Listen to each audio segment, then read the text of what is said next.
Test, test, test.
Hey, Brenton, can you hear me?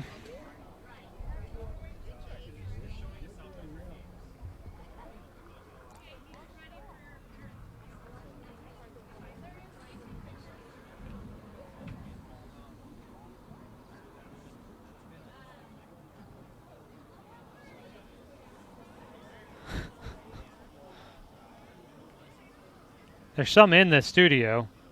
You're not going to hear me say that, so.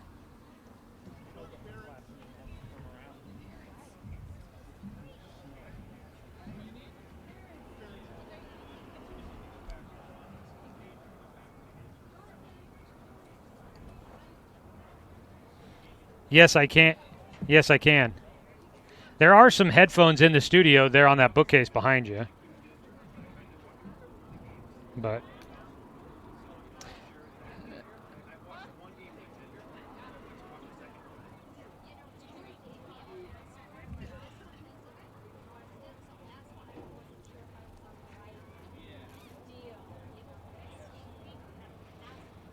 fantastic. Okay,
Hello and good afternoon, everyone. Welcome into Jim McAbee Field at North Medford High School in Medford, Oregon. Today's Roseburg baseball game coming at you. A doubleheader for the Roseburg Indians as they wrap up the regular season against the North Medford Black Tornado. Joey Kieran here with you. It has been an interesting day, to say the least, on the radio side of things. Sounds like we've been having some issues with our radio feed, and we're going to try and trudge right along and see what happens, and we'll try and figure it out on the fly here, but we are working on things back there in the radio studio, and hopefully we are on the air with you here at the moment. You can watch today's action streaming live for free online at 541radio.com. We've got the video stream up and running. That seems to be working adequately. And so if you'd like to follow today's action and the radio feed just isn't doing it for you, you can follow the game there at 541radio.com with the video feed streaming live. Getting ready for today's matchup between the Indians and the Black Tornado. Big matchup as the Indians go into this one looking to raise their OSAA power ranking, sit at number 11 at the moment. They sure would love to see if they could get into a top 8 position that would secure them home field advantage for the first 2 rounds of the playoffs. That is, as long as they get to the second round of the playoffs. As for North Medford, they come in today looking to try and stay in front of Sheldon and see if they can win a playoff spot out of the Southwest Conference. Top 4 teams get automatic bids, and right now North Medford right there on that bubble, along with Sheldon as well as Grants Pass, still has an outside chance of getting in to the picture as well. We'll talk about plenty of that coming up throughout today's broadcast. The Roseburg Indians come in at 15-16 overall this year, 11-5 in conference play, and North Medford comes in at 12-11, 7-9 in the Southwest Conference. Well, as I've been told, it sounds like we cannot play commercials from back in the studio, so that means you get to hear a lot of Joey Kieran, at least here to start. We're hoping to get that thing, the commercial problem fixed back in the studio side. If not, we may have to call it a day on the radio broadcast just because doubleheader's enough as it is. I don't need to try and talk for the entire game as well. But we will, as long as there's no other technical issues that spring up, we will have coverage of the games streaming online at 541radio.com throughout the entire doubleheader today. So if we do have to ditch out on the radio broadcast, you can follow the game there streaming at 541radio.com. Apologize for the inconvenience to all of our loyal fans who love to tune in for the radio broadcast. Sometimes the radio guys just have their own ideas about what's going to be happening for a broadcast any day of the week. Just the way it goes sometimes. Well, as we make our way towards first pitch here, teams have gone back out to the outfield to warm up. It's senior day for North Medford. They just went through a bunch of their senior day festivities, and looks like we are just getting another little warm-up session before we get things going while we have the time. Here in the Dr. Kobernick Family Dental pregame show, let's go ahead and take a moment to catch up with head coach Troy Thompson with our Fisher's Hearth and Home pregame coaches interview. Back here with more of our pregame on CBS Sports Radio 1490 The Score and streaming with video online at 541radio.com. It's time for the Fisher's Hearth and Home pregame coaches interview, serving Douglas County for over 30 years with the largest selection of wood, gas, pellet, and electric stoves and fireplaces in the area. Coach, final doubleheader of the conference season for you guys today. You've gotten your team has gotten you into a good spot where you can feel comfortable. It doesn't all come down to this last day of the season. How much kind of weight does that lift off of your guys' team, and do they feel like they're kind of having fun and just ready to play some ball today?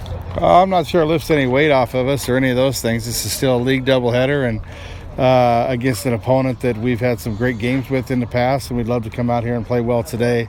Knowing that you're in the playoffs, that's fine. That's that's kind of what you play for, is to be able to make a run and play well at the end of the year come playoff time. But we still have this game ahead of us here today, or these games here ahead of us today. So we're not really concentrating on that or looking ahead too much right now, other than looking to game one here today against North Medford. I know with that comment that you're probably not checking things out too much on those power rankings. I know a lot of times that's what it's going to come down to here. But you guys sit at number 11 at least to start the day, that it looked like this morning. But how important is that for you guys? Are you looking to try and win these so you can bump up that ranking? Or Well, yeah, absolutely. We want to, every time we take the field, that's the goal. You want to come out and play well enough to win. And that's where you move down, and when you do play, you stay the same. It's kind of a funny combination of things that make up those rankings. So we don't concern ourselves too much with that. We just know when you win, usually good things happen, and when you play well, sometimes the winning follows that. So we're going to try to stay with that plan, and hopefully today that works out for us. You guys get ready to take on North Medford, a team that is fighting for a playoff spot here. So they've got a lot still left to play for, as I know you guys do, is even with that spot locked up. But a team that's kind of desperate to get in here as you guys go out there. Obviously, I think the message has to be you can't take them lightly when you get to this spot. Oh, not at all. You can't take anyone any day lightly, and certainly not down at North Medford to play North in a doubleheader. That's not going to happen here. So we need to come out and play well, get our good pitching like we've been getting from our guys, and play solid defense, and hopefully everything after that kind of takes care of itself. So, yeah, I expect North to come out like they would, whether they're in first or fighting for a playoff spot or whatever the case is. They're going to come out and play the game right and do things well, and just like they always have done. They're a quality club and have been for a lot of years. All right, we look forward to today's matchup. Roseburg Indians taking on North Medford, final league doubleheader of the season. We'll thank head coach Troy Thompson for his time here on the Dr. Kobernick Family Dental Pregame Show. That's your Fisher's Hearth and Home pregame coaches interview, serving Douglas County for over 30 years with the largest selection of wood, gas, pellet, and electric stoves and fireplaces in the area. That's Fisher's Hearth and Home. Back. Oh, there was our interview with head coach Troy Thompson here in the Dr. Kobernick Family Dental Pregame Show. Dr. Kobernick, they go out of their way to make your experience warm, comfortable, and friendly. Give them a call today at 673-6525 or stop by at 1600 Northwest Hewwood in Roseburg. Here at Jim McAbee Field today, it's a beautiful day for some baseball as the Indians and the Black Tornado get ready to square off here in the final doubleheader of the regular season. Final day of action in the Southwest Conference as well. We will run through other games going on today, so we'll touch on that here in just a little while. But I guess while we've got the time, as the umpires come out and they are getting ready to exchange the lineup cards at home plate, let's go ahead and run through our Supercut starting lineups for today. We'll start out with the visiting team. That is your Roseburg Indians, led by head coach Troy Thompson in his 16th year at the helm of the program. The Roseburg Indians will start out with senior Garrett Russell leading the way. Russell playing in center field in the leadoff spot there. Caden Johnson will bat second and play at second base today. Jonathan Stone, the first baseman, hitting third. Brody Black DHs, batting in the cleanup spot for the Indians. He is hitting for third baseman Jay Stoffel. The pitcher, Zach Mandera, will bat fifth for the Indians, followed by shortstop Cody Johnson. Doran Gillespie plays in left field and hits seventh. Batting eighth and playing in the catcher position is Terrell Jacks, followed by Jet Black, the right fielder, rounding out the starting nine for the Roseburg Indians. On the other side, for head coach Brett Wolf in his 24th year leading the North Medford Black Tornado, his home lineup will look like this. Quentin Rummery playing at second base leads things off, followed by Brandon King, the shortstop, hitting second. The left fielder is Ryan Sandoval batting in the third position. The center fielder is Jonathan Gassman. That's John O. Gassman, they like to call him. He's hitting in the cleanup spot. The DH, Brady Buchanan, is hitting in the 5 spot. He bats for the right fielder, Nick Samudio. The first baseman, Ryan Clark, will hit 6th, followed by Zach Collins, the pitcher, batting 7th.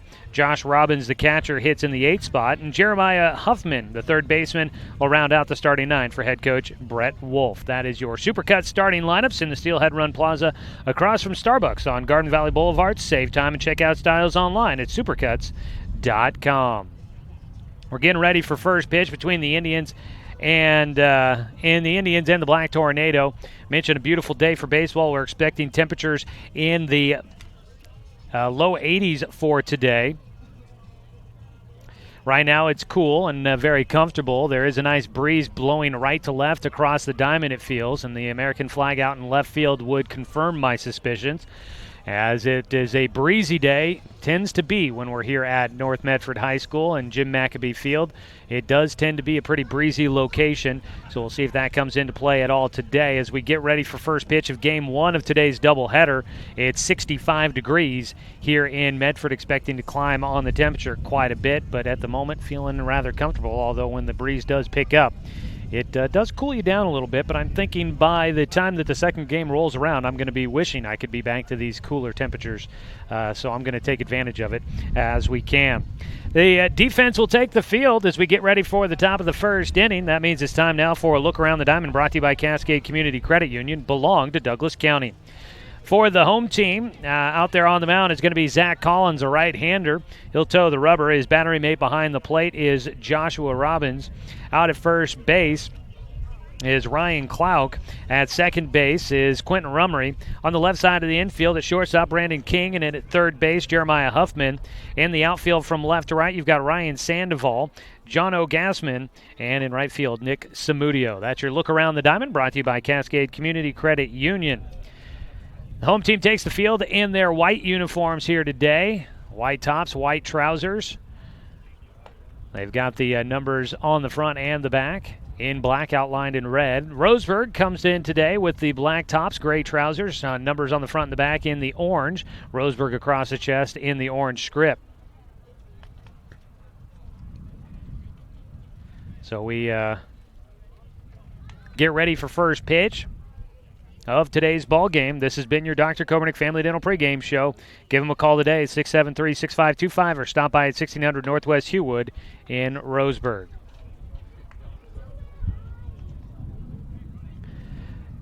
For the Indians, Garrett Russell will lead things off.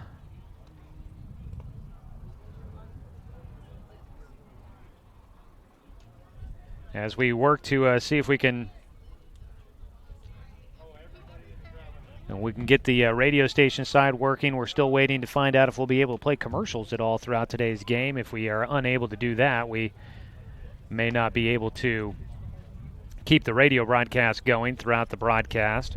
So we'll keep you posted on that. But as of right now, you get a whole lot of Joey Kieran throughout today's game.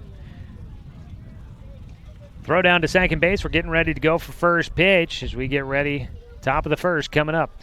Let's see here. I know I've got my sheets. I'm kind of all scatterbrained after things back in the studio side not working the way that we normally have them working. Here we go.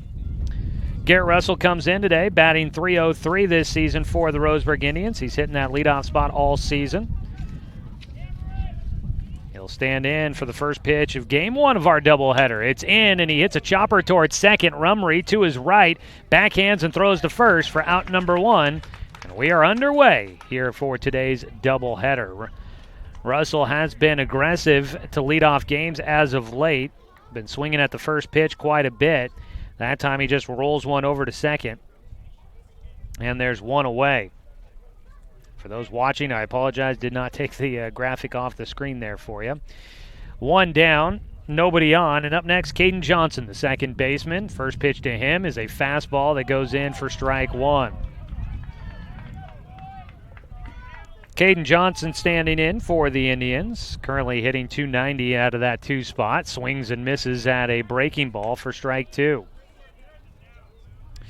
Johnson playing at second. Younger brother of Cody Johnson. He's been a regular starter this season for the Indians. He swings at a breaking ball. Late decision to go after it. He fouls it off to stay alive. Looked like he made that decision at the last moment to go after it. It probably was ball one of the at-bat. He'll have an 0-2 pitch yet again. Pitch in the dirt, and it'll go to 1-2.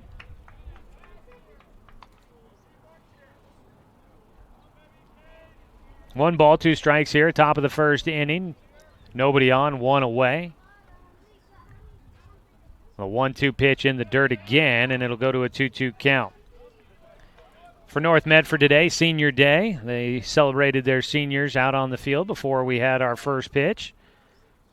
Congratulations to their seniors making it to this point.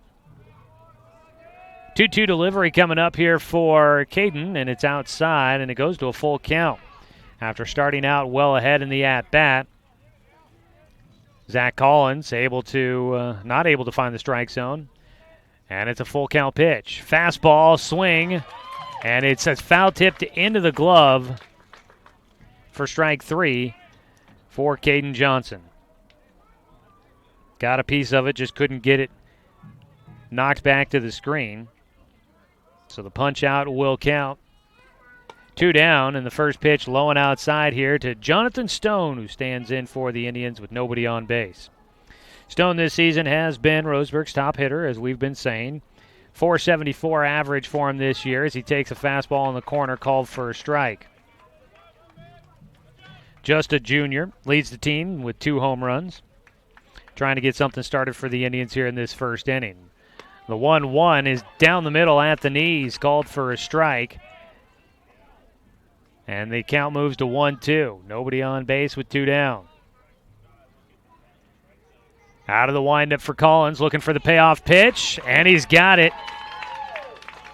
Breaking ball, freezes Stone in the box. Back-to-back strikeouts to finish off the top of the first inning for Zach Collins. No runs, no hits, no errors, nobody left on base. After a half inning of play, the Roseburg Indians unable to do anything as we get ready for the bottom of the first. As far as I know, we are still unable to play commercials, so I guess we'll keep it right here. No runs, no hits, no errors, nobody left on base. Zach Collins, a very sharp start to the ball game there, keeping the Roseburg hitters off balance.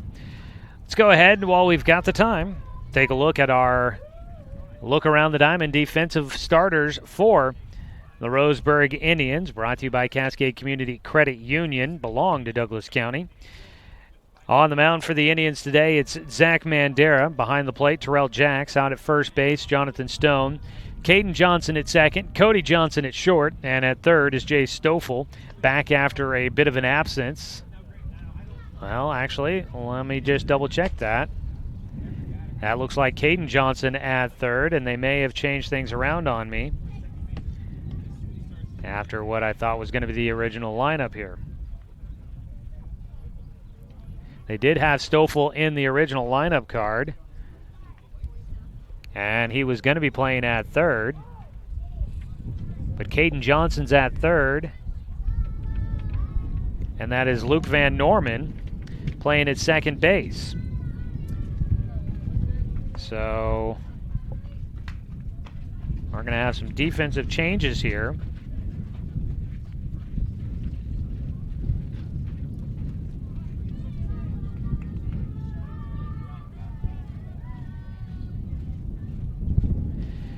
So we'll fix this here. We'll get that squared away for you.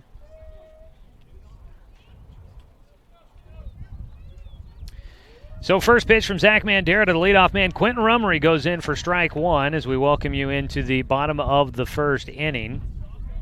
0-1 count to start here. Zach Mandera, righty on the mound, facing the righty at the plate. Rummery playing at second base. He slaps one to right field. It'll get in for a base hit just inside the chalk line out there in right. Jet Black gets to it. Relay throw back in. Not going to be in time, and it's a leadoff double for Quentin Rummery. Just tucks it in down that right field line for a base knock, and he's standing at second to lead off the ball game. Rummery with the double puts a man in scoring position for North Medford. So let's see here. Getting the defense, look around the diamond since they changed things on me last minute here. It is Van Norman at second. And instead of Stoffel at third, it's Caden Johnson. As the first pitch misses here to the two-hitter, Brandon King. In the outfield from left to right, Doran Gillespie, Garrett Russell, and Jet Black out there. First inning, man at second base, a 1-0 count at the plate for Brandon King. King will take a strike on the outside corner to even things up at a 1-1 count. Well, it looks like everything's just going to be a little interesting here today. Just going to keep throwing new curves at me on the day. The 1-1 catches the outside corner, top end of the strike zone for Brandon King. He's got a 1-2 count. So around the around the infield, it's Stone at first, Van Norman at second, Johnson, Cody Johnson at short, and Caden Johnson at third. The 1-2 pitch to King. He slaps it up the middle. It'll go to Van Norman behind the umpire. He throws to first. He will get the out. Umpire almost screening Van Norman out of that play. But he stays with it, stays focused, and makes the out to first. Up to third base goes Quentin Rummery with one away. Won't go down as a sacrifice, but it does move the runner up, and that's the goal in that position with nobody out, is at least move the runner up to third. One down, the three-hitter Ryan Sandoval will stand in. First pitch, swinging. This one hit high in the air to left field. Going back is Gillespie. He's going to chase this one all the way to the wall, and he won't have a chance. It's a home run, a 2-run shot, but the home plate umpire is walking out in the infield, and they may be discussing something here. Right now it's standing as a home run for Ryan Sandoval over the left field fence. The home plate umpire is confirming with his infield umpires, 3-man crew here today. And was it maybe a ground rule double? I didn't see it. I couldn't see it from here. It seemed to me like it was probably going to go over, but. Oh, didn't seem like it was hit that close to the line. Trying to decide fair or foul, apparently. And if it's foul, it's going to bring everybody back, and it almost looks like they're going to say it was a foul ball. I believe that Rummery is heading back to third. And it was a foul ball. So the Indians will avoid a 2-run homer from Ryan Sandoval that would have put North Medford in front 2-0. Instead, it'll be strike one, a foul ball down the left field line. Boy, I thought that was headed more towards the scoreboard. But we wondered if the wind would come into play, and it looks like the wind pushes that one foul down that left field line, which the foul pole sits at 351. Big shot there from Sandoval. He'll take a strike on the outside corner, and he's got an 0-2 count now against him. No balls, 2 strikes. 1 away, a man on at third for North. The ball fought off into the home dugout down the first base side. A foul ball keeps it an 0-2 count.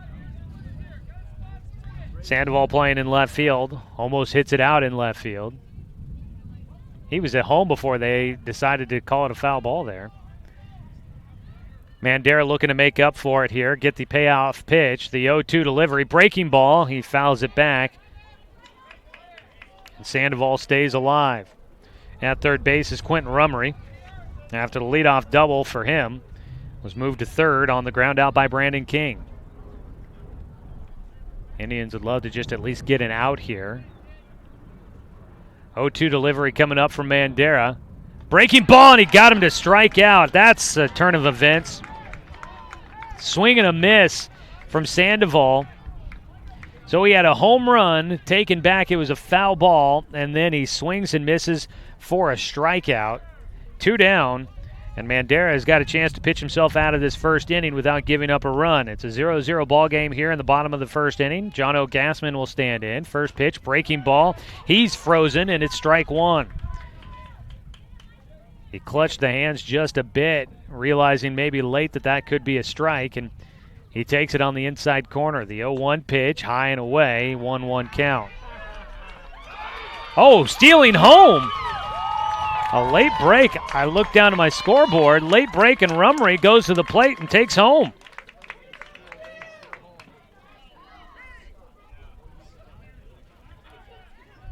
So stolen base of home for Quentin Rummery on the 1-1 count there for John O. Gassman, and North Medford will take a 1-0 lead.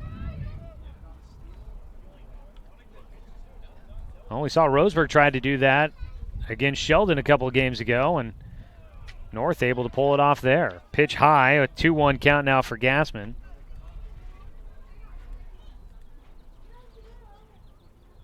Caught everybody by surprise, I think. 2-1 delivery from Mandera. Swing and a miss for Gassman. Big cut at that one. He liked the high heat. Couldn't catch up to it, though. And a 2-2 count now for North Medford's cleanup hitter. 1 run in so far on 1 hit here in the bottom of the first.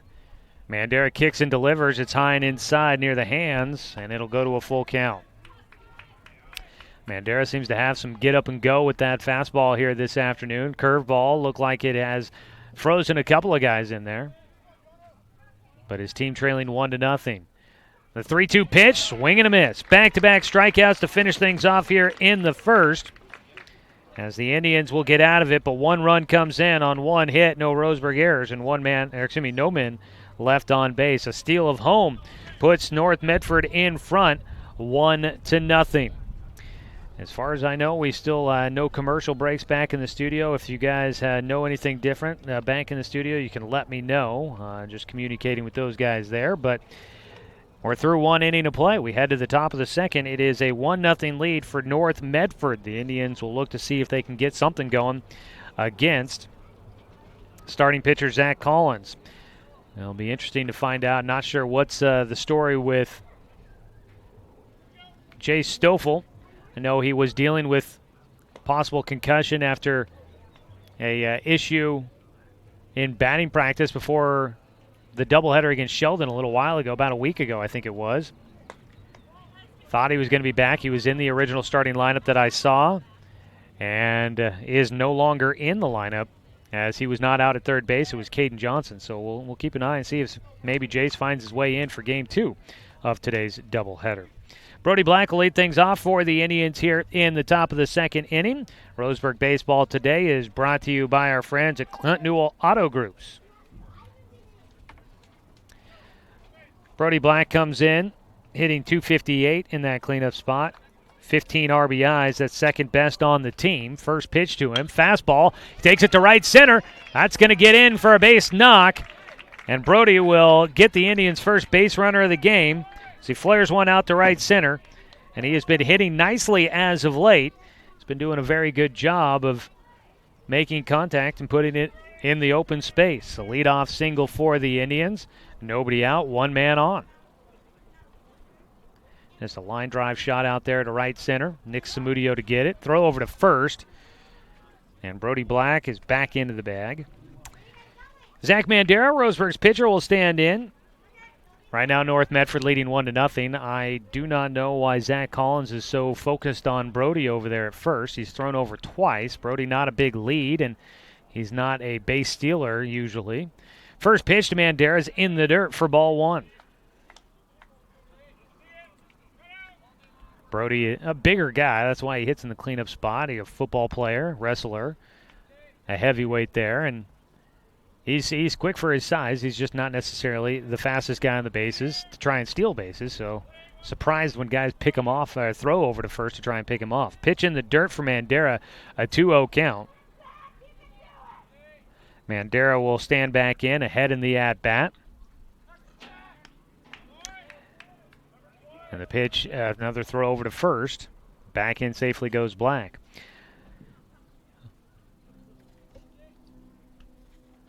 Mandera thought he gave up a 2-run homer in that first inning. He's trying to get back into this one. He hits it out towards left field. It goes through the glove for Sandoval, and it rolls all the way to the fence. Brody's heading for third. Mandera right behind him. He'll stop at second. Brody in, standing up at third, and it's a double for Zach Mandera. That one goes right past the glove for Ryan Sandoval in left field. Brody Black was holding up at first, thinking it was going to be caught. But it rolls all the way to the fence. And Black will end up at third. If he had had a better break, might have been able to get all the way to the plate to tie this one up. But he'll play it safe and stays at third. Courtesy runner comes in for the pitcher. Running out at second base is Mason Littlefield. That'll come in to run for Zach Mandera. A 1-0 lead for North Medford so far, and it's going to be a tie ball game as Cody Johnson puts one into left field. Brody will score, and the Indians are on the board. 1-1 ball game for the Roseburg Indians with nobody out so far here in this second inning. RBI single for Cody. Right through short and third, and now a visit out to the mound for the North Medford coaching staff. Cody going after the first pitch there and putting it into left field. Brody scores. Littlefield up to third base. So runners on the corners when we get ready to resume. Still nobody out here in the top of the second, and it's a 1-1 ball game. For Cody Johnson this season, the senior now has a team-high 17 RBI, batting in that sixth spot all season long, and he has done a very nice job of that. Puts him in the lead in front of his younger brother Caden, who also has had 16 RBIs to start out the day. Cody had 16 as well, but now 17 with the team lead. Brody Black just behind him at 15. Johnson on at first, Littlefield at third. Nobody out, and up to bat next will be Doran Gillespie. Gillespie comes into today's ball game batting .283. He's got 11 RBI on the season. Looking to bring in one here and give Roseburg their first lead. Pitch misses low for ball one to Gillespie from Zach Collins. Collins had a great first inning, a 1-2-3. Got a ground out, a rather routine ground out to second, and then back-to-back strikeouts to make it a quick first. But the Indians get to him here in the second. Pitch is low for a 2-0 count. Johnson at first base. Does have a few stolen bases this year, but a very small lead for him at first. Collins will deliver the 2-0 pitch, and it's into left field for Gillespie. Line drive through the infield. Littlefield will come in to score, and the Indians take a 2-1 lead. Up to second base goes Cody. Gillespie on at first. 2-1 your score. Here in the top of the second, still nobody out in this frame. And Terrell Jacks will bat next. Terrell, the catcher for the Indians, will square to bunt, and he pulls back as the first pitch is up high for ball one. Infield playing in on the corners with runners at first and second. They're playing for that sacrifice bunt. Terrell squares again. The first baseman, Klauk, is in way on the grass. He'll pull it back, takes it for ball two. And a 2-0 count now for Terrell. Terrell, he has had his issues at the plate this year, but he's brought his average up over 200, which is great to see. Batting .214. Does have 10 RBIs, so he has been effective as he'll take a strike. 2 balls, 1 strike against him now. He has been an effective hitter, cashing in on the moments when he can, but the average hasn't reflected what he wants. So he tries to bunt one off, and it's fouled, and that'll give him a 2-2 count. So now some work to do here for Terrell.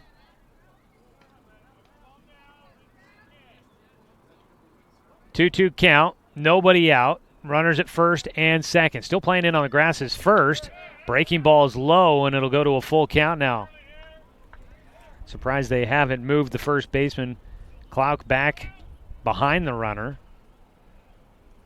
But he stays in on the grass in front. And the pitch outside for ball 4.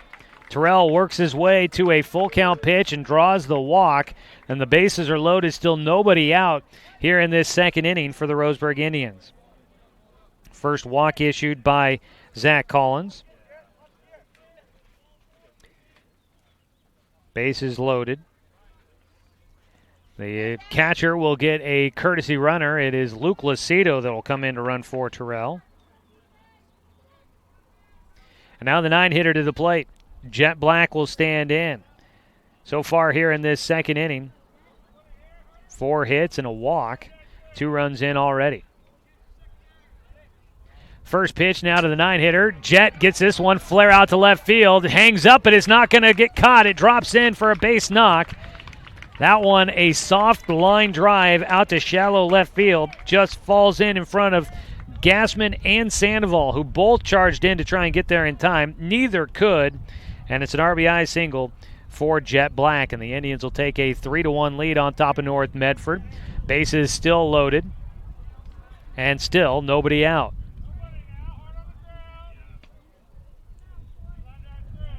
Back to the top of the lineup, Garrett Russell will hit for a second time in his mini innings. 7th hitter to the plate for the Indians. The first pitch from Collins outside for ball 1. Well, it's a busy day here at North Medford today. Just back behind us a little ways is the track facilities and the Southwest Conference Track and Field Tournament going on here. As a line drive slap to the right side for Russell. Gets through, 1 run in. They are going to send the runner from second to the plate. The relay throw, not in time, and Luke Lucido will score. Heading up to second base will go Russell as the throw gets away from the catcher, and the Indians add 2 more runs to their total. Still nobody out, and they've got runners at second and third. Russell slaps that one right side, goes opposite field for the single. Gillespie scored. And scoring from second base, the courtesy runner Luke Lucido scores. Throw got away at the plate from Josh Robbins. Couldn't hang on to the relay throw in.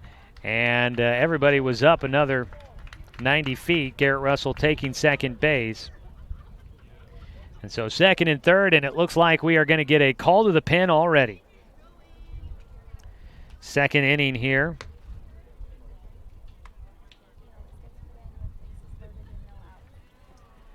Second inning, the Indians have sent 7 hitters to the plate.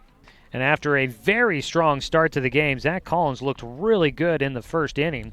He has come out and looked completely the opposite here in the second, and his day is going to be done.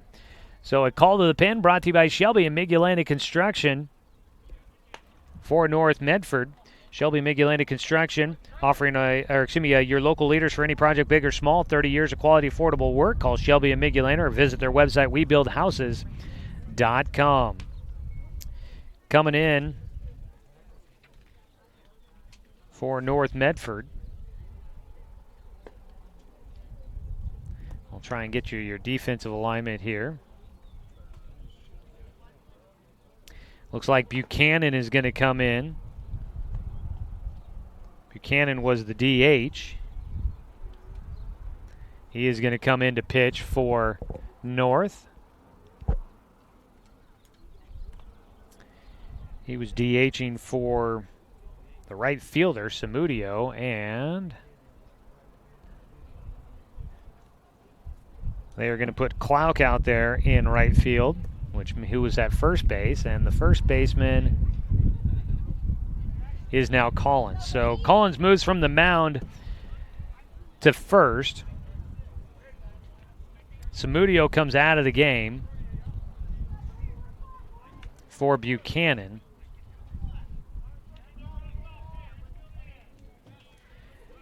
So the right fielder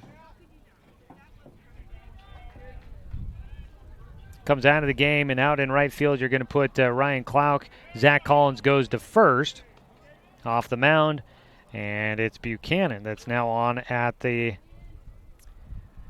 bump. That is your Shelby and Migulanda call to the pen. At the plate, it's Caden Johnson who will take ball one and then strike one. Still nobody out here in the top of the second. Roseburg with 5 runs in so far, leading 5-1. A breaking ball high and inside. It'll go to a 2-1 count.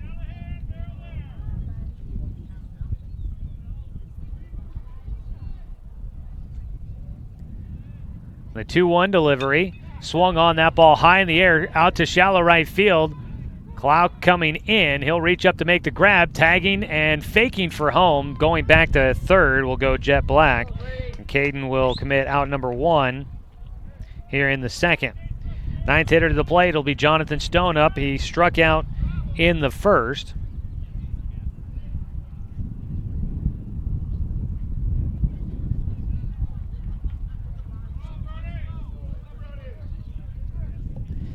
And they're going to intentionally walk Jonathan Stone. They'll put him on at first base. So that'll load the bases with 1 out. And they'll bring Brody Black up for a second time here in the top of the second inning.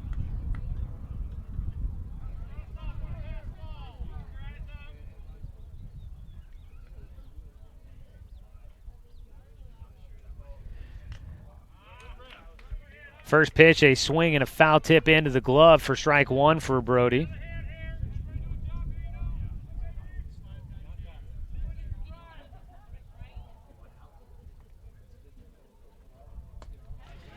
Second pitch misses.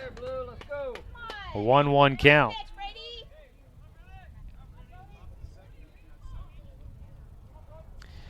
So it's a 1-1 count for Brody Black with the bases loaded and 1 out.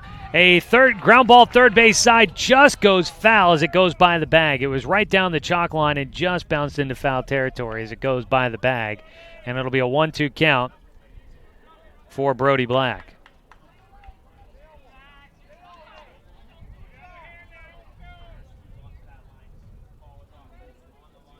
So 1 ball, 2 strikes.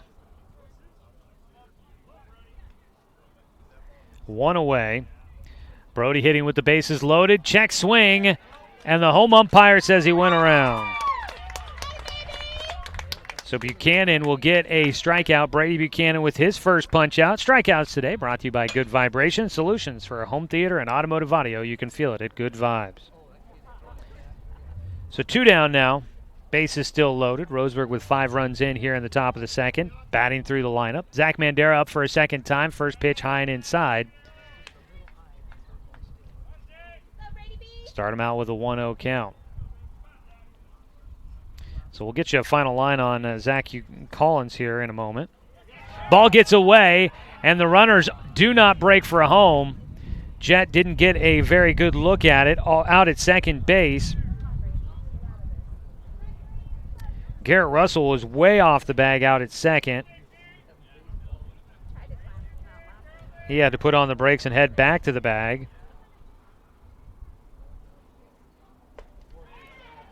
A called strike. We'll give Zach a 2-1 count.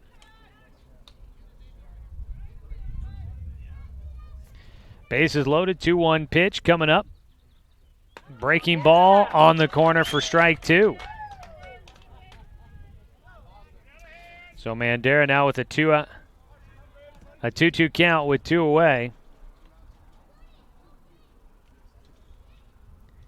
2-2, he swings at a pitch in the dirt, bases loaded, and the final out will be made. So a pair of strikeouts for Brady Buchanan will wrap things up. The Indians, though, send 11 hitters to the plate.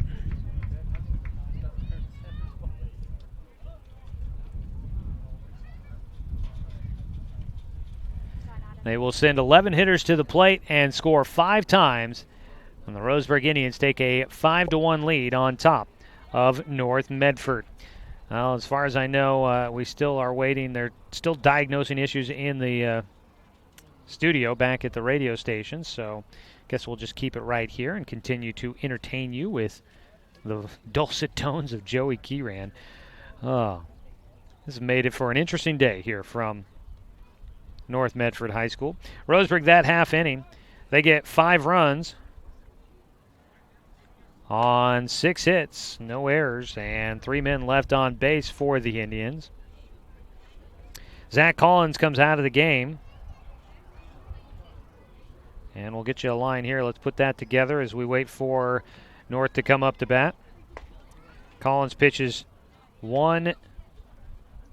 He came out with no outs, so 1 inning is all he's going to get credit for. In that time,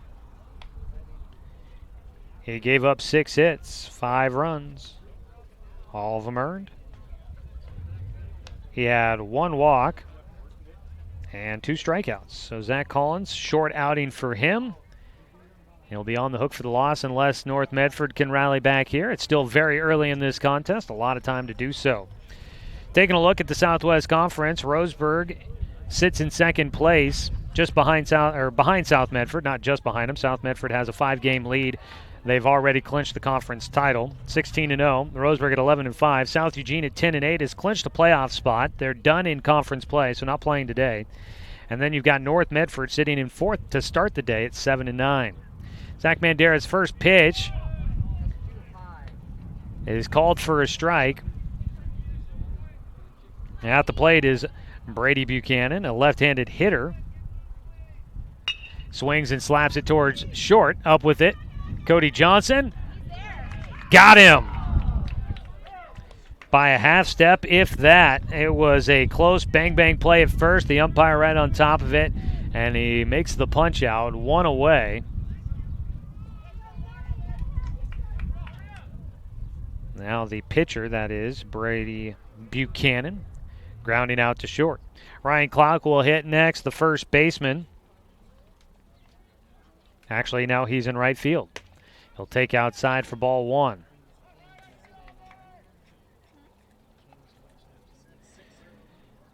So Clark has been moved around a little bit already. It's been a shaky start as he'll hit that one off the plate, and a foul ball is called. Gotta run. Let's go.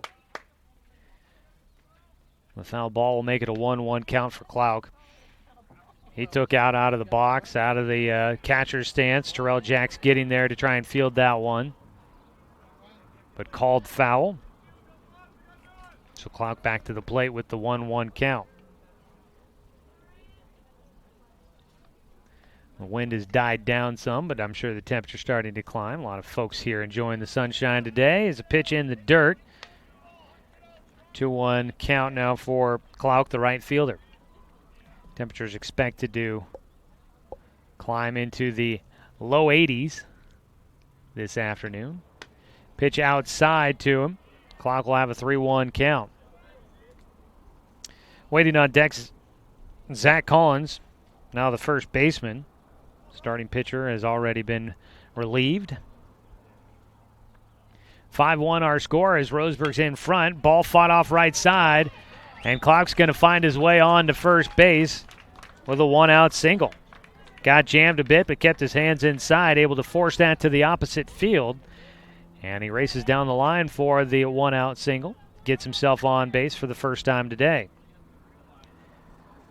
So 1 on, 1 out for Zach Collins, looking to try and help out his teammates after he got a little roughed up in his top of the second inning.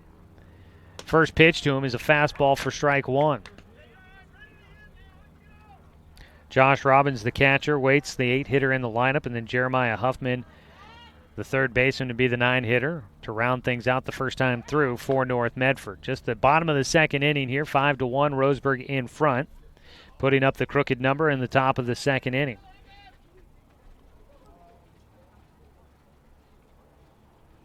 "5-1 is the score. An 0-1 count coming up here, and another throw over to first base for Mandera. Back in safely goes Clouk. I think I was telling you about the track and field conference championship tournament going on here at North Medford today. So there's Roseburg High School athletes competing over there. There's a breaking ball swung on and missed for strike two here for Collins. So back behind us over at the track facilities, a lot of athletes from around the conference all here gathered today. Going to be a busy day here at North Medford. North Medford softball's up in Roseburg for the final conference games of the season for those guys today. Mandera stepping off the mound. He has an 0-2 count here against Zach Collins. With 1 out and 1 on, Indians looking for that double play ball. The 0-2 pitch does not go after a pitch outside, ends up in the dirt. 1-2 count.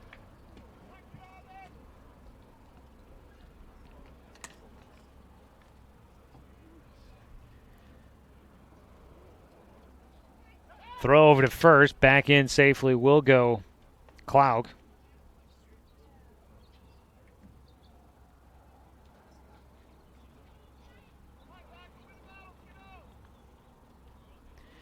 Mandera on the mound. Ground ball towards third, could be two. Johnson to Van Norman, over to Stone. Did he get back on the bag? No. The big man not big enough to get to that one. Van Norman getting a spot start at second base with the absence of Jay Stoffel for what I believe will be a fourth straight game. Van Norman a little bit high on the throw to first, but they do get the out at second. 2 down. 5-4 the put out there.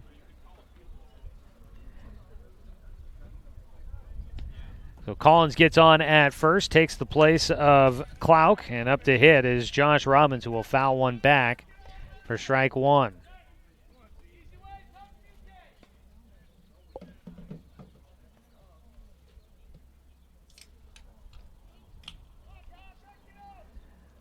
The 0-1 pitch fouled away again by Robbins, and he'll have an 0-2 count.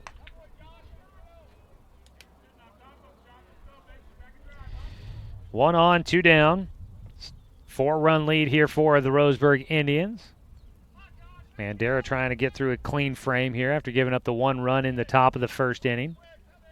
Kicks and fires in, and the pitch just a little elevated.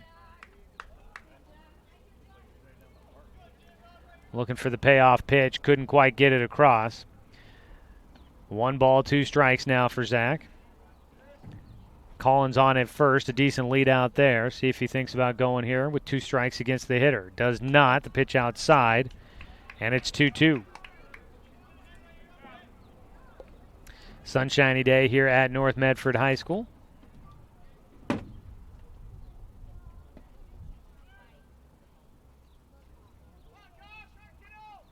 Mandera will come set, fires in, gets a high chopper towards third, and unable to play it cleanly as Johnson took a high hop and he came in. He knew he had to charge because it wasn't going to make it to him quick enough, but he had to try and then take it on a short hop, and he just could not make the play.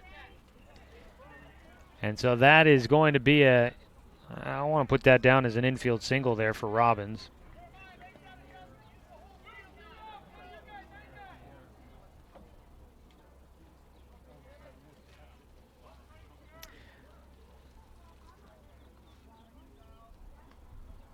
Runners at first and second.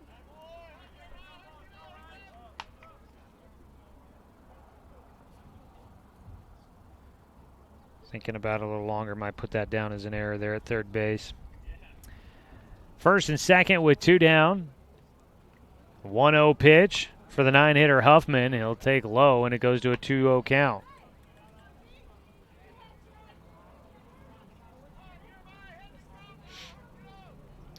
North Medford just trying to find their way back into this one. After leading 1-0, they trail 5-1 here in the bottom of the second.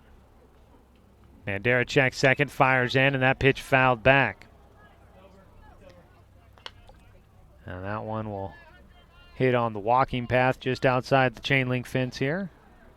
Not sure if that baseball is going to find its way back into the game.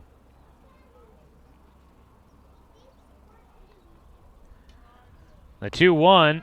Strike called at the knees on the outer half to Huffman. He's got a 2-2 count.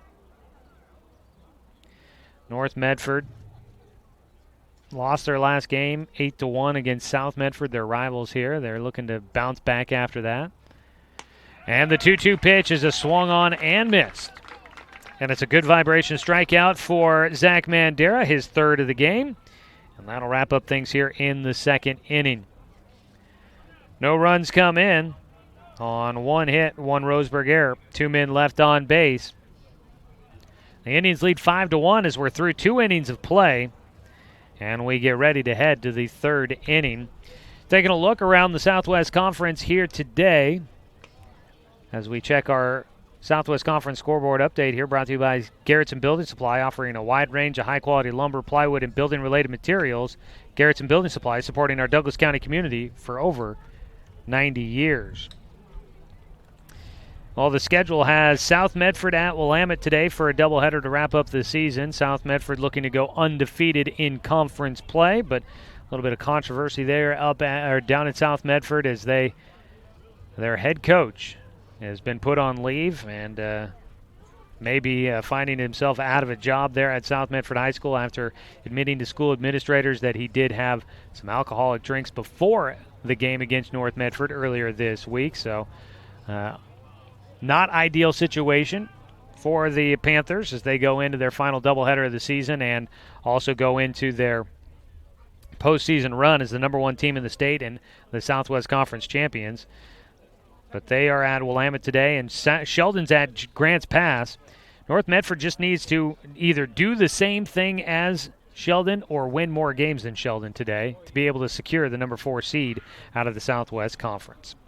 Go to the top of the third inning. It's Cody Johnson to lead things off. Cody will take first pitch for strike 1.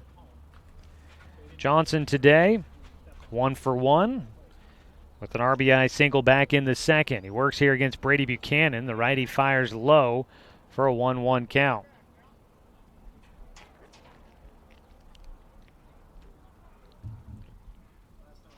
Brady Buchanan came in relief in the second inning.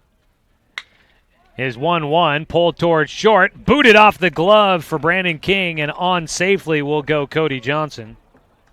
Reaches on the error. So ball in play, works out for a base runner. King tried to backhand that one, was going to have to make a quick throw across the diamond.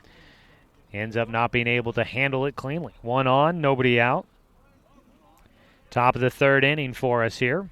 5-1 your score. Johnson back after a throw over to first base.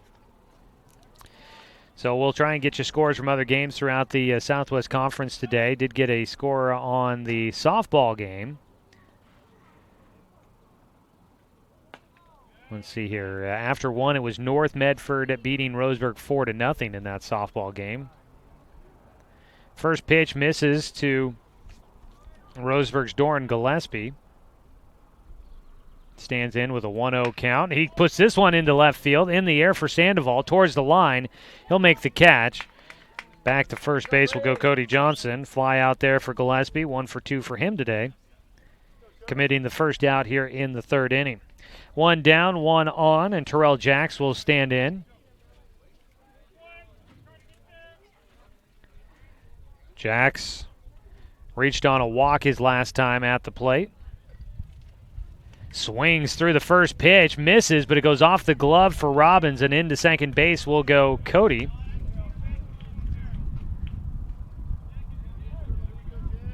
Pass ball getting by the catcher there, and up to second base, Johnson in to scoring position.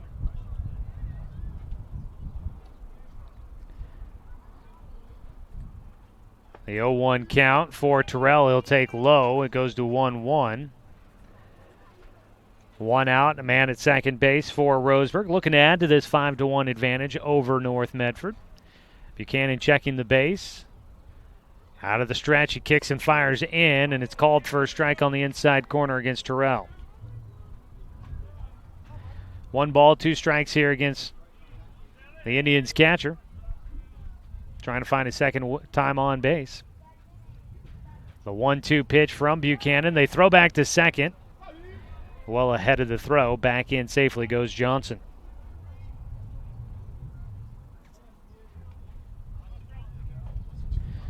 North Medford had been a team on a bit of a streak before that loss to South Medford. They had won 3 straight. They've won 3 out of their last 4 to get them back in the playoff race. Is a breaking ball way high. 2-2 count. Brady didn't get on top of that one. Buchanan falls back into a 2-2 count here against Terrell. Buchanan fires in the fastball. That might have been a changeup out in front of it there. Swing and a miss there for Terrell. That'll be the second strikeout for Brady Buchanan in the contest. That third strikeout, excuse me. 3 punch outs for him now, and Jet Black will stand in. Pitches in the dirt. Makes it a 1-0 count now. Still out at second base, Cody Johnson.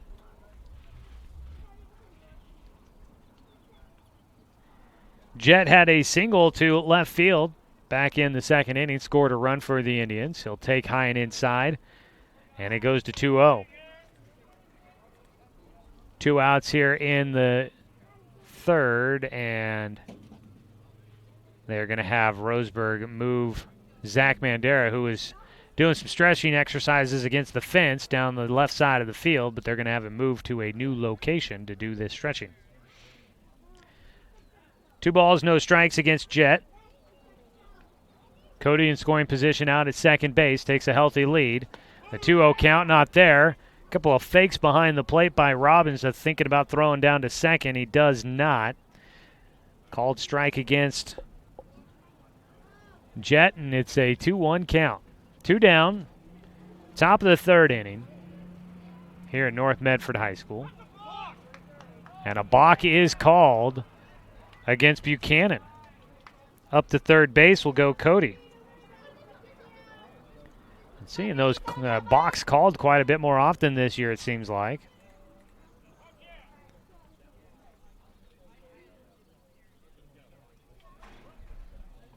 Two balls, 1 strike, with now a man on at third and 2 outs. Strike called against Jet, and he's got a 2-2 count. Buchanan did pitch a couple of innings earlier this week against South Medford. 2-2 is in the dirt. Nice job behind the plate. Robbins able to knock it down with the chest protector. Keeps it in front. Moves to a full count with a runner on at third. So Buchanan I think he was fresh to pitch today, so no restrictions on him. The 3-2 pitch Fought off, fouled away by Jet. And it'll stay a 3-2 count.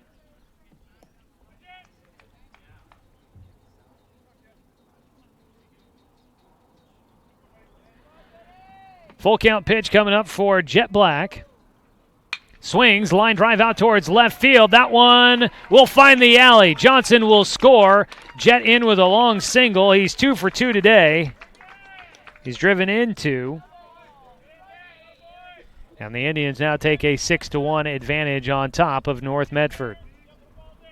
Nice 2-out line drive out to the alley for Jet.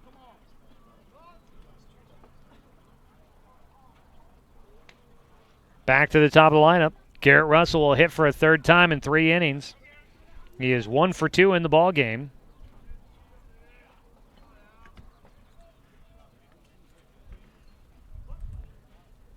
Russell stands in. Last time up, he slapped one to the right side for an RBI. And he'll take high and inside, ducking out of the way of the pitch that got away from Brady Buchanan. Russell was the last batter to face off against the starter, Zach Collins, who now plays at first base. The 1-0 pitch, he'll swing through a breaking ball to even things up. Zach Collins, he pitched just the 1 inning, gave up 6 hits in that time span. He faced a total of 10 batters in his time on the mound before they decided to make the change. The 1-1 for Russell, fights it off, and he pushes one out to left field. Got jammed a bit, but he was able to fight it off and into left field for a 2-out single, and he'll get on base again. 2 for 3 today for Garrett Russell. First and second for Roseburg with 2 down.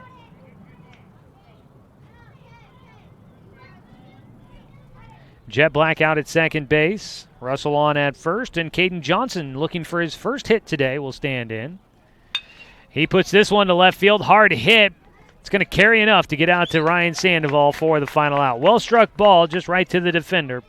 And that'll wrap things up here in the 3rd inning. The Indians get a run across. 1 run on 2 hits. There was 1 North Medford error and 2 men left on base. We do have commercials working back in the studio, so let's go ahead and do that now. We'll take a 60-second break and be back with the bottom of the 3rd here on 1490 The Score. This county is your home. But no matter where life takes you, Cascade Community Credit Union will be there whenever you need us. We'll be there with access to over 30,000 no-fee ATMs worldwide. We'll be there with an auto loan for your next vehicle. And when you're ready to make your dreams a reality, we'll be there with a home mortgage and one-on-one support every step of the way. Because commitment to our members is reflected in everything we do. Cascade Community Credit Union, there whenever you need us. So I heard Kelly takes a different one home every night. Yeah, I heard she took 2 home last night. I even heard she likes the small ones. No wonder she's in such good shape. At Pita Pit, with so many healthy options full of lean grilled meats and fresh veggies, and even small pitas for smaller appetites, you can have our pitas any way you want. And we won't judge. Pita Pit. Fresh thinking, healthy eating.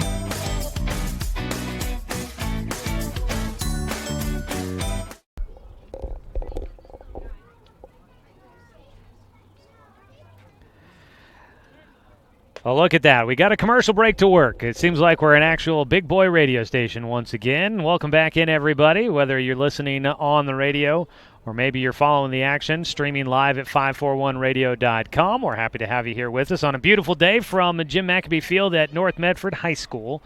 Indians leading 6-1 as we go to the bottom of the 3rd inning. Zach Mandera will start off against the top of the order here. Quentin Rummery will take a strike on the first pitch for an 0-1 count. Rummery snuck a ball just inside the chalk line down the right field line in his first at-bat. He'll slap it right side again. It's picked up by Stone, who will get to the bag before the runner. So Rummery has gone to the right side twice. The first time it worked out for a double. This time it's an unassisted out for first baseman Jonathan Stone. 1 away as we start the bottom of the 3rd. Roseburg baseball here on The Score is brought to you by Travel Leaders Flyaway Travel. They've made the hop, skip, and a jump just next door as they move to a new building. They're at 1445 West Harvard Avenue. First pitch to Brandon King, the shortstop, is high and inside from Mandera.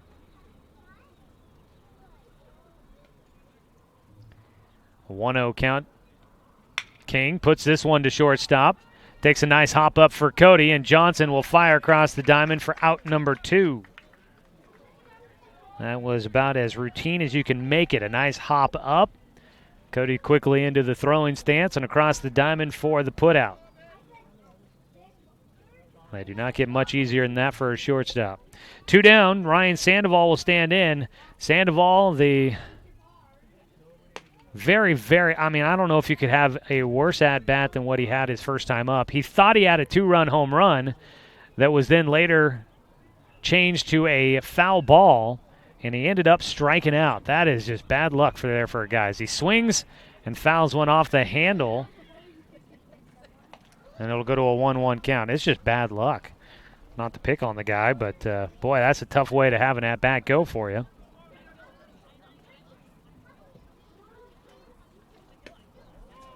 Pitch just misses outside. 2-1 count.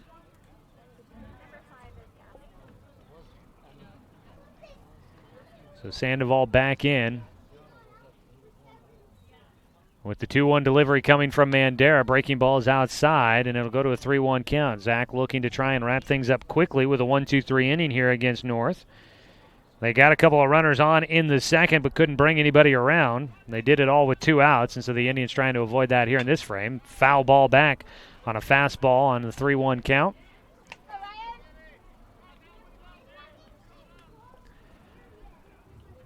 Moves it to a full count pitch coming up. Mandera working out of the windup. Trying to polish it off. 3-2, got him to swing. And it's another good vibration strikeout for Zach Mandera. That's his 4th punch out of the game. And the Roseburg Indians hang on to their 6-1 lead as we head to the top of the 4th inning. You're listening to Roseburg Baseball on CBS Sports Radio, 1490 The Score. It's easy to spot people who participated in high school sports and activities. Right on time. They learned important lessons like leadership, teamwork, respect. Hey, our meeting moved to 10. We'll be ready. Values that last a lifetime. We need to focus on 3 factors. Support high school sports and activities in your community. When kids take part, they get set for life. Douglas County is your home, but no matter where life takes you, Cascade Community Credit Union will be there whenever you need us.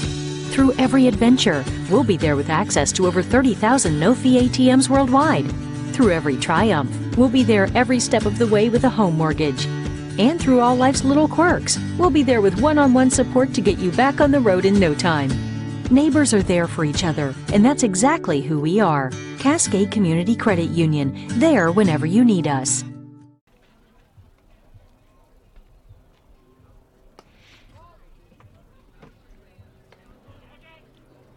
Beautiful Saturday afternoon down here in Medford. And we welcome you back here to Jim McAbee Field. The Roseburg Indians lead 6-1 on top of North Medford as we start the 4th inning. We'll say a very happy Mother's Day to all the moms out there as we get ready for Mother's Day coming up tomorrow. Didn't have an interview for in-between games here today, so I ran down to the dugout before the game started and walked through and asked each guy individually what they want to say to their moms for Mother's Day tomorrow. So we got that coming up in between games here this afternoon. First pitch to Jonathan Stone to lead off the 4th inning. Brady Buchanan, new pitcher, excuse me. I was just about to look because it almost looked like a new guy.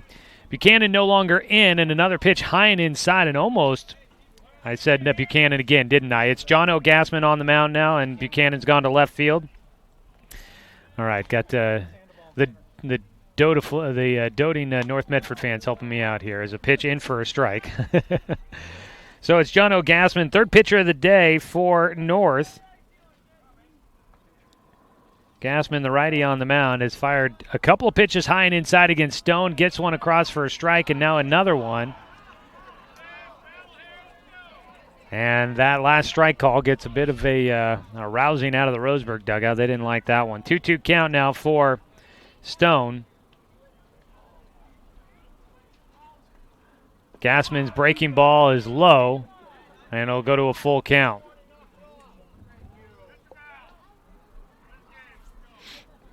And that'll be a warning to the Roseburg dugout now.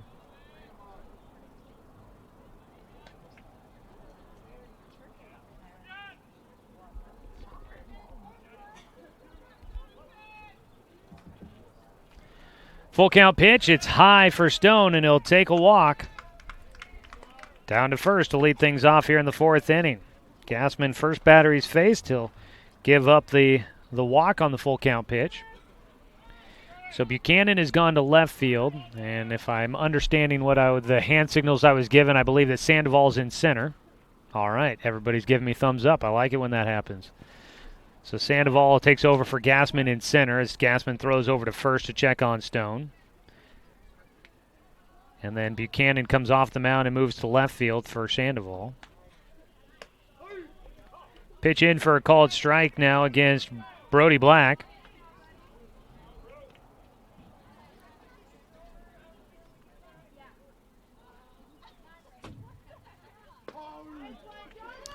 That pitch is low. It'll go to a 1-1 count now against Brody.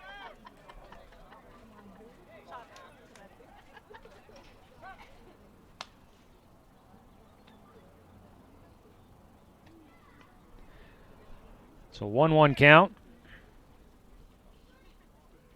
Swung on. Brody puts this high in the air. It's drifting foul, and I think it's going to run out of room into the bullpen here for North Medford, back behind their dugout.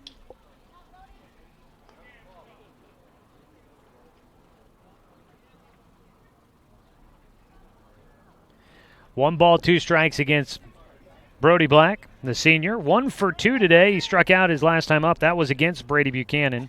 The new pitcher in, John O'Gassman, starting things off here as we've had another Shelby and Migulena call to the pen for the Black Tornado. Runner going from first, swing and a miss at the plate, no throw.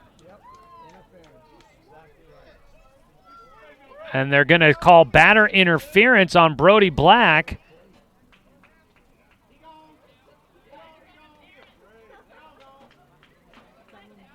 And they're going to call Jonathan Stone out for batter's interference there. The catcher came up, didn't have a opportunity to throw down to second with Stone running. And so that's why the home umpire is going to call for batter's interference and call Stone out at second base. Troy Thompson comes in to have a quick conversation about it. He doesn't get any sort of mind-changing abilities there. And it's a double play of sorts.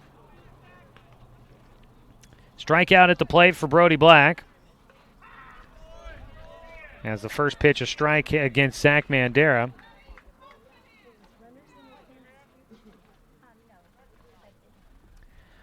The 0-1 pitch for Mandera, low and inside. It'll go to a 1-1 count.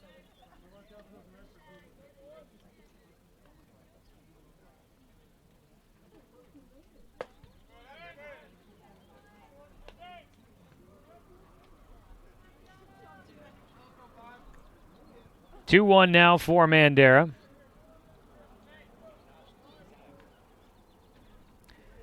Gassman trying to get out of this 4th inning without giving up a run. The Indians have scored in every inning except for the first so far. But nobody on with 2 outs at the moment for Zach Mandera, who's at the plate.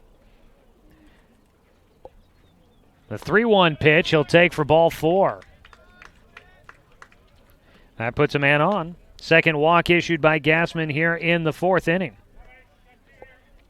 So Brady Buchanan came in the 2nd inning, as it looks like Mason Littlefield will run for the pitcher. Final line for Buchanan. Pitched 2 innings. In that time, he gave up 2 hits, 1 run. As a throw over to first to check on Littlefield. He's back in safely.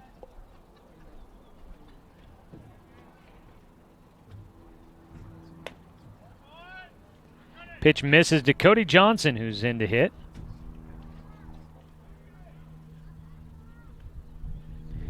Misses for ball 1. And that one beans him. And Cody will shake it out as he heads on down to first. So 2 walks and a hit batter now. Gassman has put 3 runners on without giving up a hit, but a batter's interference has given the Black Tornado at least 2 outs here in this 4th inning. Johnson shaking it out. He's getting a little bit more time there at first. That was on his left elbow.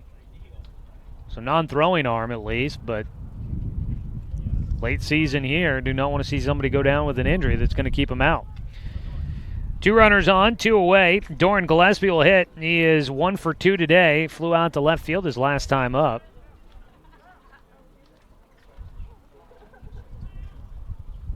First pitch in for a called strike. Let's see, Buchanan, I have him down 2 innings worked, 2 hits, 1 run, not earned, 1 walk, 3 strikeouts for him. No, not a bad line there as they back pick to second base. Back in safely will go Mason Littlefield.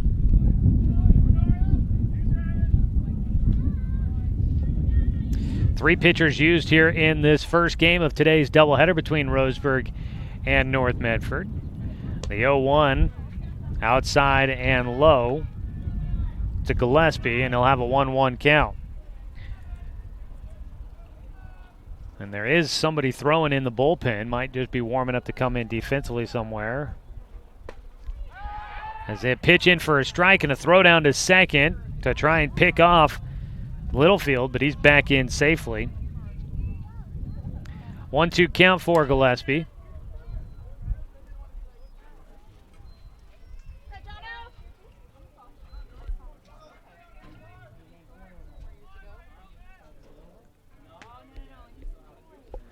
The 1-2, Gillespie swings at a pitch high, and he'll strike out there. And the Indians will go down in the top of the 4th inning. Pair of strikeouts for Gassman here in the top of the 4th as he avoids giving up a run. No runs on no hits. There were no errors, and 2 men left on base for the Indians. We'll head to the bottom of the 4th inning. It's still 6-1. Roseburg in front of the North Medford Black Tornado. Game 1 of our doubleheader here on 1490 The Score. This is for the person stuck in the office. The 9-to-5er. The person who eats, sleeps, and drinks the outdoors. During business hours, you play the part. And in the mountains, you're home. But on the water, you go with the flow. This is for the angler, the hiker, the hunter, the adventurer, and you. Shop one of over 80 locations. Swimming season is finally here. But remember, respect the water. Don't swim and don't go in the water if it's under 60 degrees. Swimming in water under 60 degrees is life-threatening. It could cause hypothermia, which means your limbs paralyzed and you can't get out of the water. Each day, the water temperature of the Umpqua River will be posted on kpic.com and kval.com, and in the morning weather on KPIC. Respect the water. Know the temperature. Brought to you by the Respect the Water Safety Committee.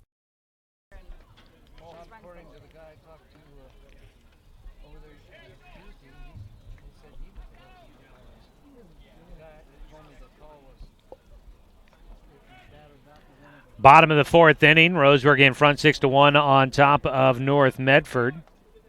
Today's game brought to you by our friends at Pepsi and Bigfoot Beverages. Zach Mandera, 4th inning of work, off-speed pitch to start out the at-bat for Jono Gassman. Now the pitcher for North Medford. The pitch misses just upstairs, ball 1. Gassman 0 for 1 today. Swings, softly hits this one back behind third, unable to make a play. Caden Johnson will come up with it. Gassman going for second. The throw, not going to be in time. So Gassman will get 2 out of it. Tough ball back behind third, right over the top of Caden Johnson, playing at third base today. Not an easy play to be made, and the left fielder, Doran Gillespie, had no chance to try and get to that one either. And so Gassman able to get to second base as Johnson couldn't quite get it into his glove to hold the runner to just a single. And so it'll be a leadoff man in scoring position for North Medford. 1 on, nobody out, and a visit out to the mound for pitching coach Richie Charles to talk with Zach Mandera and the entire infield. Nice day, sun shining here at North Medford High School. Track and field going on behind us. final day of action in the Southwest Conference this season. Did talk to the coaching staff before the game. For those that might be wondering, the Indians will play their game against Westview coming up on Wednesday this week. I think it's currently listed at a 4:30 start time. That may change. Stay tuned here to 1490 The Score, and we'll be able to keep you updated on that. But they will play Westview. It's a game that won't affect rankings or playoff possibilities or all that kind of stuff, but it'll be a good warm-up for the Indians going into the postseason as the ball fouled away on the first pitch to Brady Buchanan. Buchanan 0 for 1 in the game with a ground out to shortstop. Man out at second base with nobody out, and Zach Mandera wants a new baseball. So no double play, automatic double play opportunity out there for the Indians. No force. Zach pitched out of some trouble in the second inning with a man in scoring position and 2 outs, but was able to get out of it. Almost got out of things in the first inning, but Quentin Rummery stole home to score the first run of the game. Put North Medford up 1-0 at the time. Line drive shot gets over Cody Johnson at short. Gillespie will have it in left field. He's going to throw in. Throw cut off. The runner will hold at first. And Buchanan comes up with an RBI single, scoring Jono Gassman. And North Medford will get a run, cut it down to a 3-run game. Excuse me, make it a 4-run game. 6-2 your score. Cody gave a good attempt at that. I think he might have had a chance at it if he had gotten his glove in the right spot, but he swiped at it and couldn't get it there.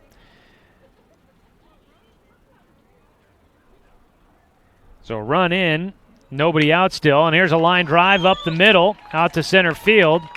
Russell will come up with it. He throws back in quickly. Up to second base goes Buchanan. 3 straight hits to lead off things here in the 4th inning for North Medford. The Indians don't have any action going yet. It's still very early. Mandera had not been seeing much trouble prior to this inning. So no need to worry just yet, but we'll see how things continue to progress for him.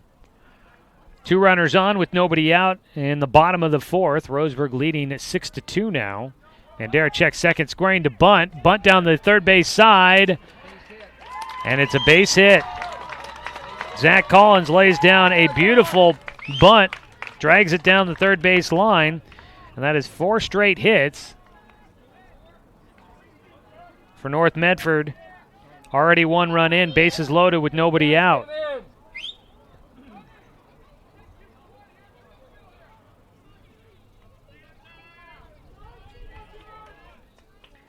So up to hit next, Josh Robbins batting with the bases loaded and nobody out. First pitch, a strike on the outside corner.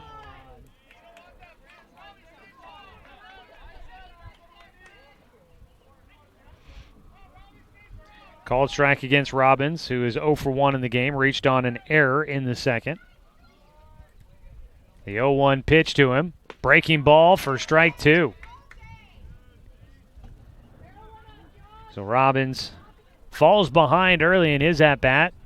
A punch out here for Mandera would be big. Bases are loaded. The Indians likely would be willing to trade an out for a double play. The 0-2 pitch coming up. Mandera fires in. This one in the air. It's out towards center field. Russell circling underneath it, running in now. He'll make the catch, throws in.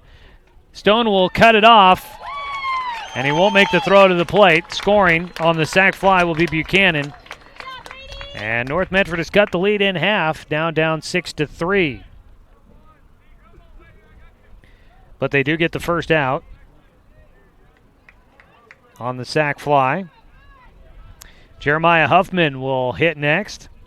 Buchanan scores, makes it 6-3. Everybody else stayed put, so first and second for North Medford. 1 away. And the 9-hitter at the plate. Huffman struck out his first time up. The pitch is low and outside for ball 1.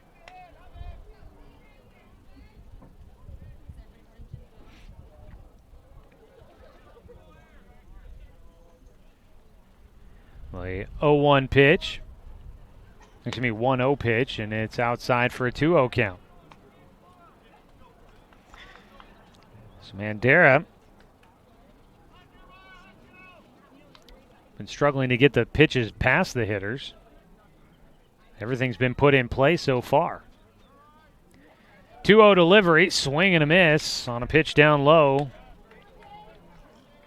Huffman will have himself a 2-1 count. Wind now seems to be blowing the opposite direction of what it was earlier.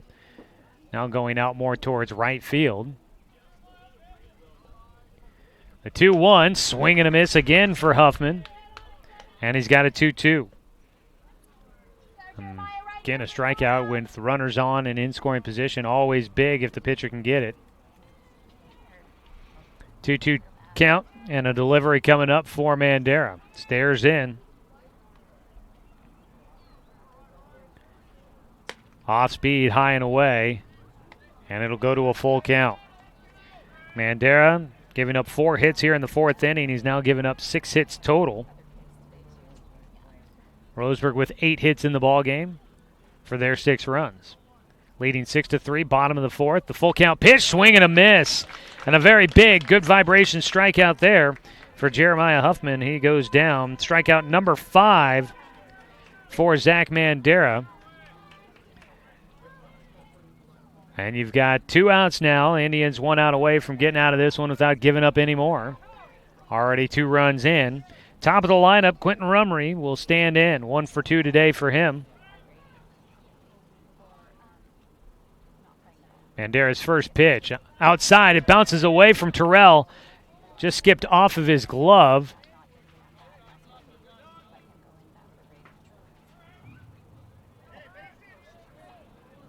So the wild pitch will move the runners up. 2nd and 3rd now.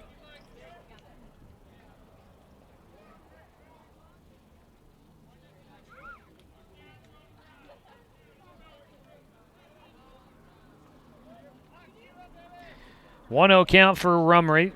Both runners in scoring position.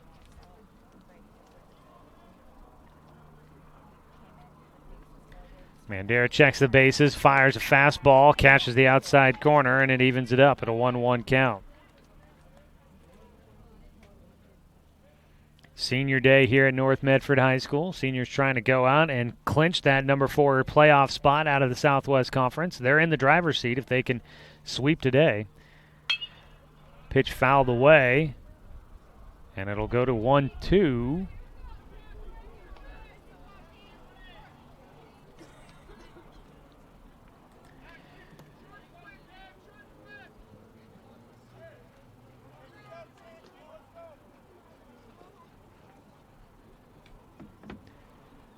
One ball, 2 strikes here against Rumry.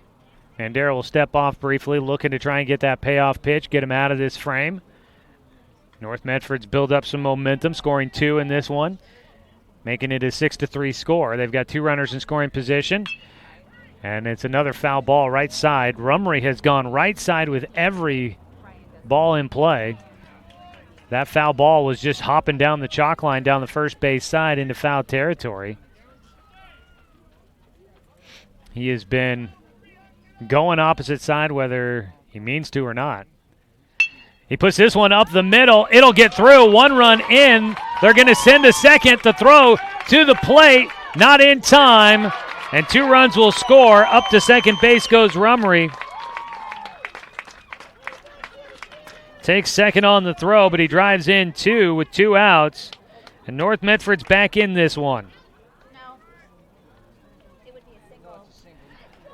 6-5 your score.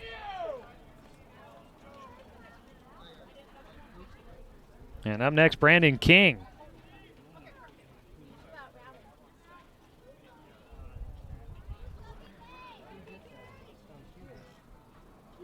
King is 0 for 2 today with a pair of groundouts. He tries to bunt but fouls it off.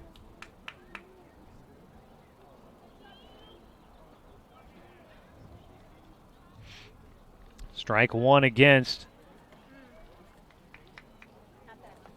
the North Medford starting shortstop. Now that game tying runs out at second base now here in the bottom of the 4th inning. Still a lot of time left in this game. Roseburg will have to get the offense going.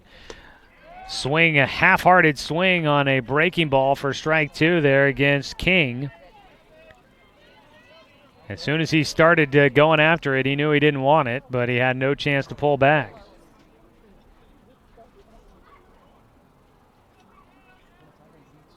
The 0-2, swing and a miss, and that'll wrap things up in the 4th. But a big inning put up by North Medford. They get 4 runs across, and they trail 6-5.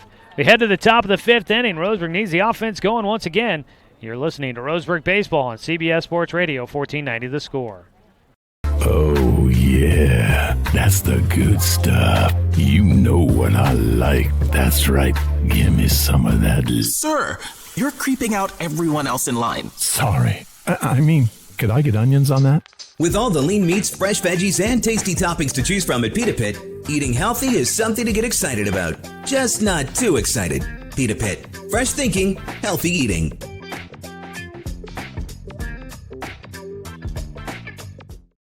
It's easy to spot people who participated in high school sports and activities. Right on time.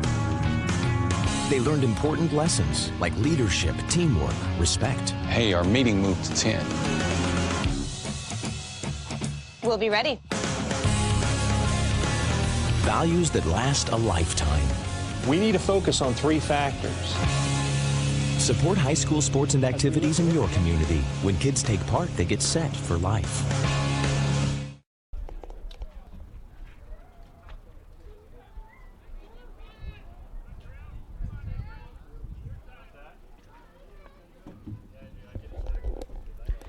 Back for the 5th inning here. 6-5 your score. Roseburg in front of North Medford after 4 innings of play. Terrell Jacks leading things off. First pitch fouled off the end of his bat, the handle side. And he takes another pitch for ball 1. 1-1 count to lead things off on the mound. It's John O'Gassman, third pitcher in the game for North Medford. He'll get a strike on the outside corner. And it puts Terrell at a 1-2 count. Terrell needing, I think, to clean off his glasses. He lost them after taking off the mask in that 4th inning. Was going after a baseball that got by him, and he ripped off the mask and lost his glasses out of there as well. The 1-2 is outside. It'll go to a 2-2 count. Terrell today walked his first time up, struck out his last time. This is the third pitcher he's faced in his 3 at-bats. As a pitch outside will go to a full count. Started off with a at-bat against Zach Collins. Then he faced Brady Buchanan. Now John O'Gassman. The full count pitch, low and outside, and Terrell will draw. A leadoff walk.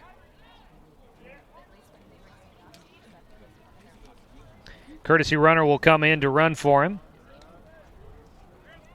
And that'll be Luke Lucido. Lucido scored in Jack's position earlier in the game. He'll take a lead over there. And Luke may be an arrow in the quiver of head coach Troy Thompson later on in this contest.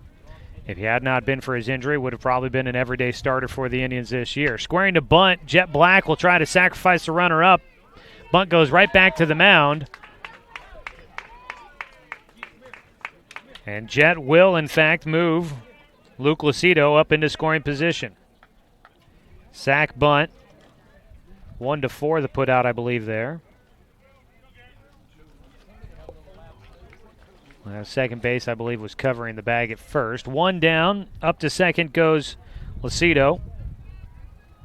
And top of the lineup now, Garrett Russell, who's 2 for 3 today, will stand in a big moment. He tried to go after a pitch low and outside with a bunt attempt, and he just did not get to that one. Couldn't pull it back either. It'll be strike 1.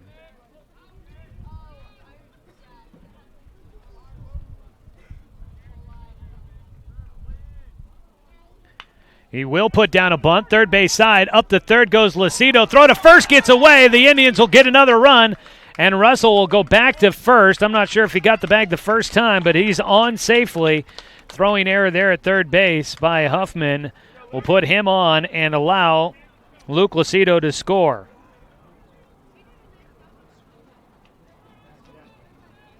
It's going to be a tough play one way or the other, but the throwing error sails way over the bag at first. So the Indians will get one back. They lead by 2, 7-5.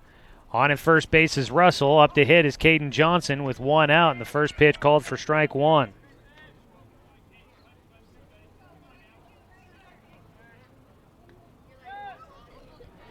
Throw over to first, gets away from the first baseman, and up to second will go Russell, and he's into the bag.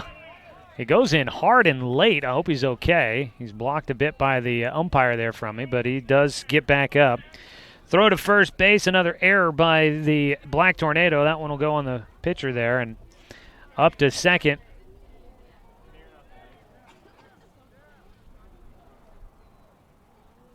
Man in scoring position, ball in the dirt, knocked down by Robbins behind the plate.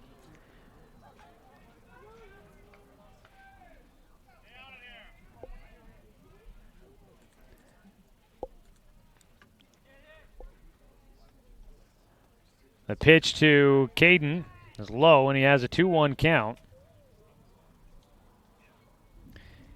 At second base, Garrett Russell. One run in so far. Been a couple errors in this frame for North Medford. Ball slapped right side. It's picked up off the dirt by the first baseman, and the throw to second for a double play does not go into the glove for the shortstop King. The throw was low, and he couldn't get it. Otherwise, they would have had two. But a nice play at first base by Collins to pull that one up off the dirt. And Caden Johnson continued to have a rather unlucky day today. He's had a couple of hard hit balls that go right to defenders. And he is 0 for 4. 2 down. And they are going to intentionally walk Jonathan Stone for a second time. He has now walked 3 times in this ball game. And Stone...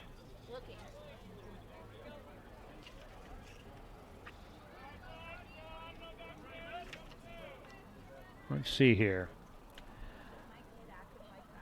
First pitch to Brody Black is a breaking ball low.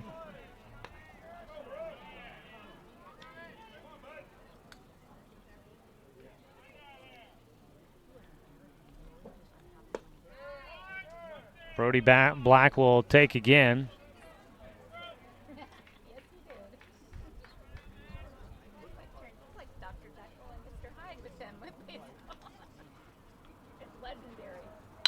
Ground ball up the middle, charging in the second baseman. Will flip to second, and there's your final out.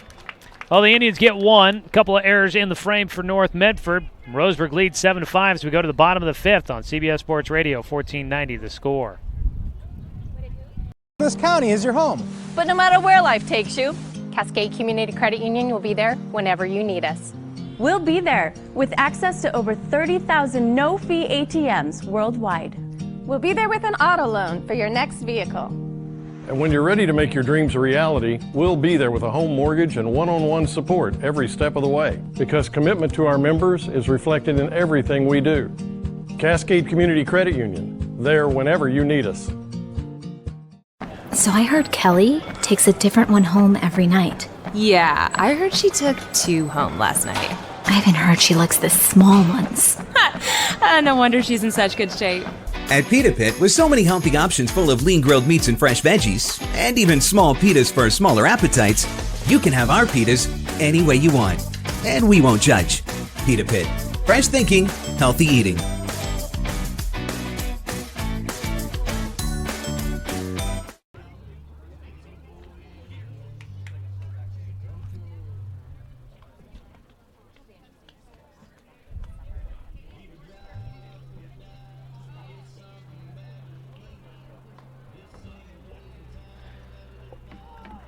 Headed to the bottom of the 5th inning. Roseburg gets one back in the top of the 5th. They lead 7-5 on top of North Medford. Roseburg has clinched number 2 in the Southwest Conference.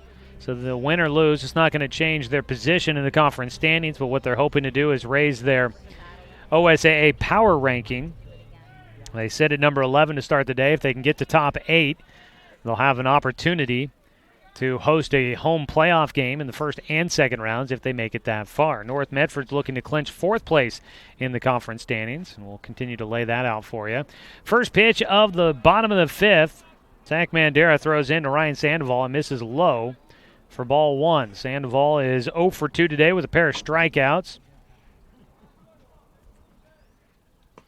The 1-0 breaking ball inside for a 1-1 count. Called for a strike on that inside corner. We'll take a look at your Garrettson Building Supply scoreboard update here. Got a score from the Roseburg softball game. His ball in the air to right field. Jet Black shuffling his feet a bit, but has no issues getting underneath that one for out number one. One away for the Indians defense. And up next will be the cleanup man, John O'Gassman, now on the mound.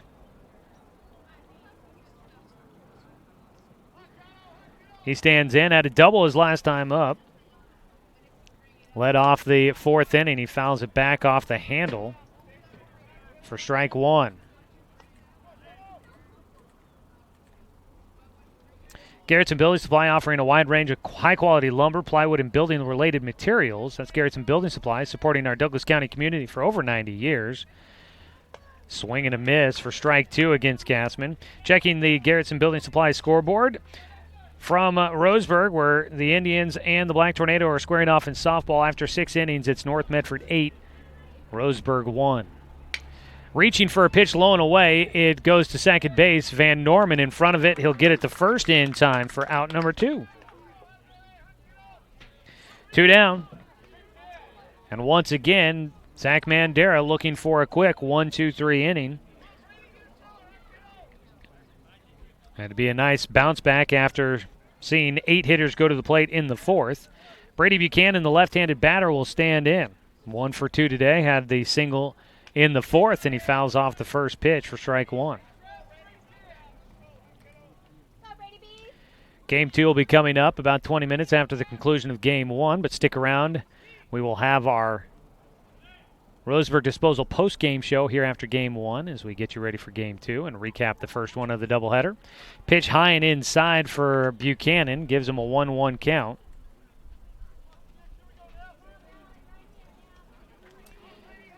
Buchanan scored a run in the fourth inning. Part of that big inning, that big frame against Mandera. They got North Medford back into the contest. He takes for ball 2 and has a 2-1 count.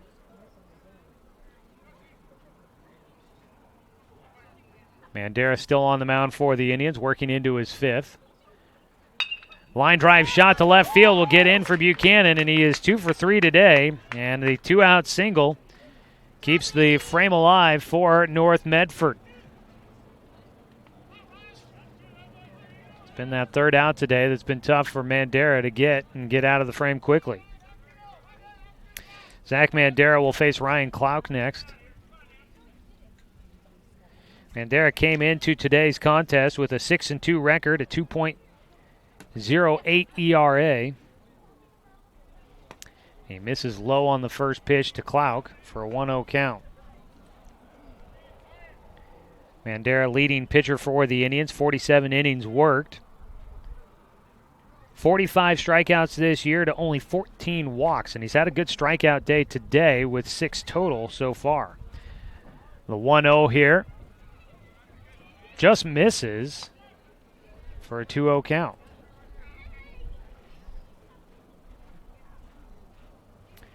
Two balls, no strikes now against the 6-hitter. Klauk playing in right field after starting at first. He is 2 for 2 today. Swings and fouls one back. 2 balls, 1 strike.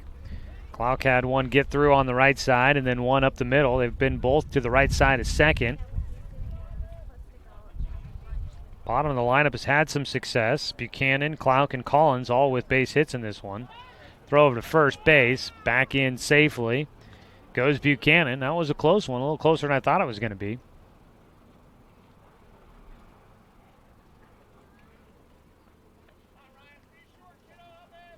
Mandera with a 2-1 count, looking to get out of the fifth frame without giving up any damage. Man on at first, and a throw over that direction. Back in goes Buchanan, just ahead of the tag once again. Last time Roseburg and North Medford met, Buchanan, who's got 2 hits today, and Clark, who's got 2 hits today. They both had doubles in that one, so they continue to have some good hitting against the Indians. Throw over to first. Again, back in safely goes Buchanan.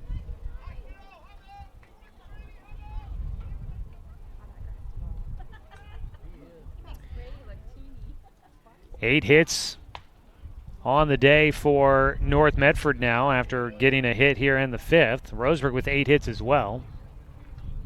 3 errors in the game for North, though, only 1 for Roseburg. Mandera with a 2-1 count. Fastball fired in, and it's fouled back. Evens it up 2-2. A lot of attention on Buchanan over there at first, but he did not take off on that pitch. Jonathan Stone holding him on.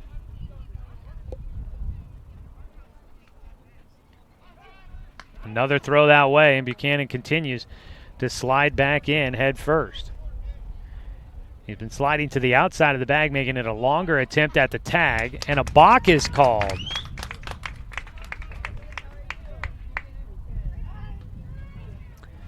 Balk called against Mandera, and up to second base will go Buchanan.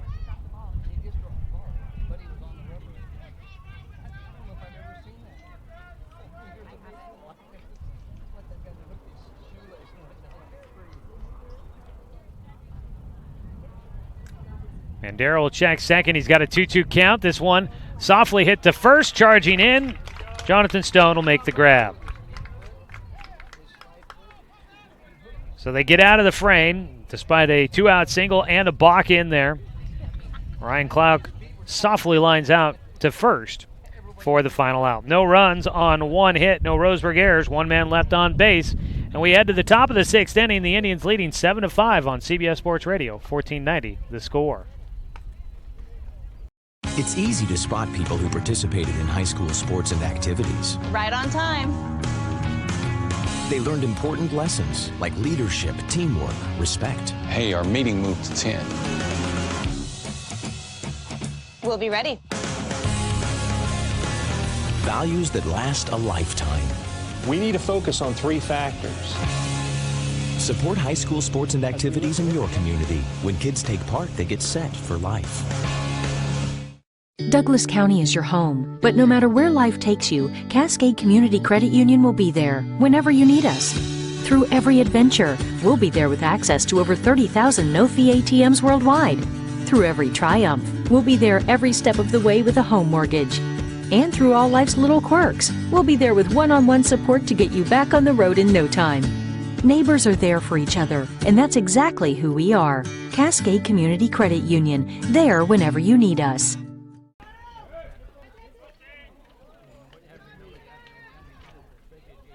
Mandera, Johnson, and Gillespie due up here to lead off the 6th inning for the Roseburg Indians. Zach at the plate, a foul ball, has him at an 0-1 count to lead things off against John O'Gassman.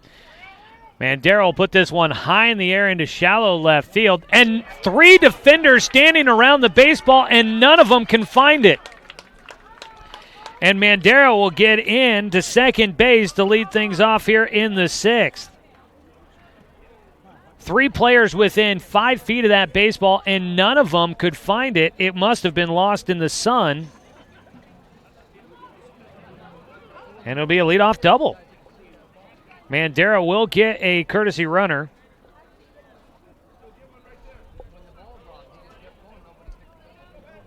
On to run will be Mason Littlefield. Out at second base for Mandera after the leadoff. That's the oddest double he's going to get ever. First pitch swinging, Johnson fouls it back.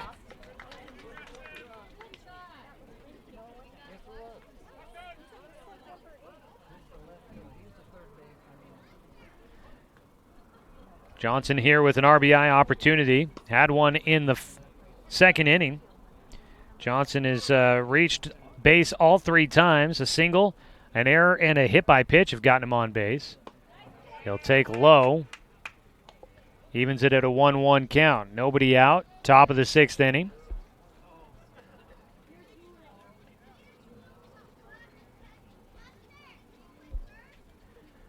1-1 delivery from Gassman. He'll look back to second. Back in goes Littlefield. Mentioned track and field going on back behind us. We'll be excited to see how many Roseburg Indians can qualify for the state meet coming up next weekend.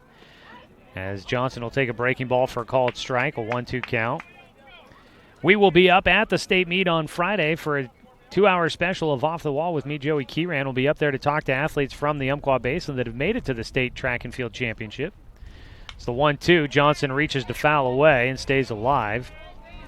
So looking forward to that. Thanks to B&D Meats down in Winston for their sponsorship to send us up to the track and field state championship meet to do a 2-hour special.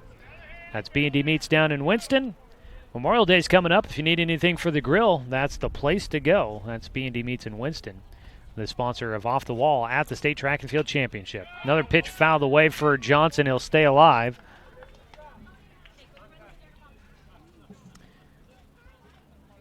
That'll be coming up Friday, noon to 2 is when we will be doing that Off the Wall special.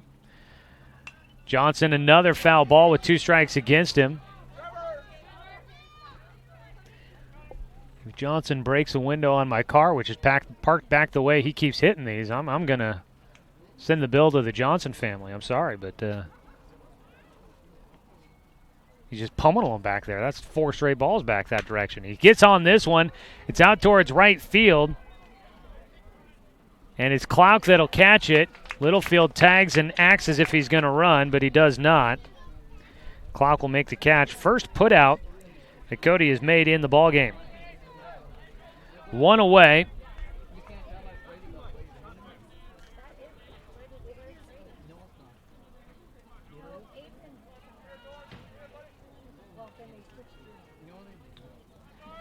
So 1 down. Still a man in scoring position. Littlefield out at second.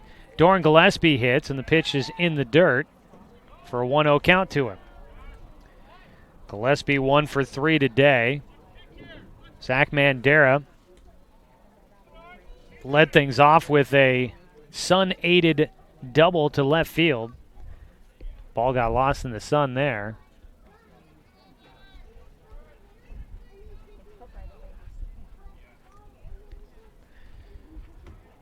Littlefield came in to run for him. He's out, takes his lead at second base. Gillespie will take a pitch for strike 1. Indians led this one 6-1. It's now a 7-5 score after North Medford scored 4 runs back in the 4th inning. The Indians looking to stretch it back out a little bit with a man in scoring position. A move back to second base for Gassman, but he does not throw. Gillespie had an RBI in the second when the Indians put up their 5 runs. And it's a balk called before the pitch, and it's by the third base umpire. Gassman delivered in, but the pitch won't count. Up to third base goes Littlefield.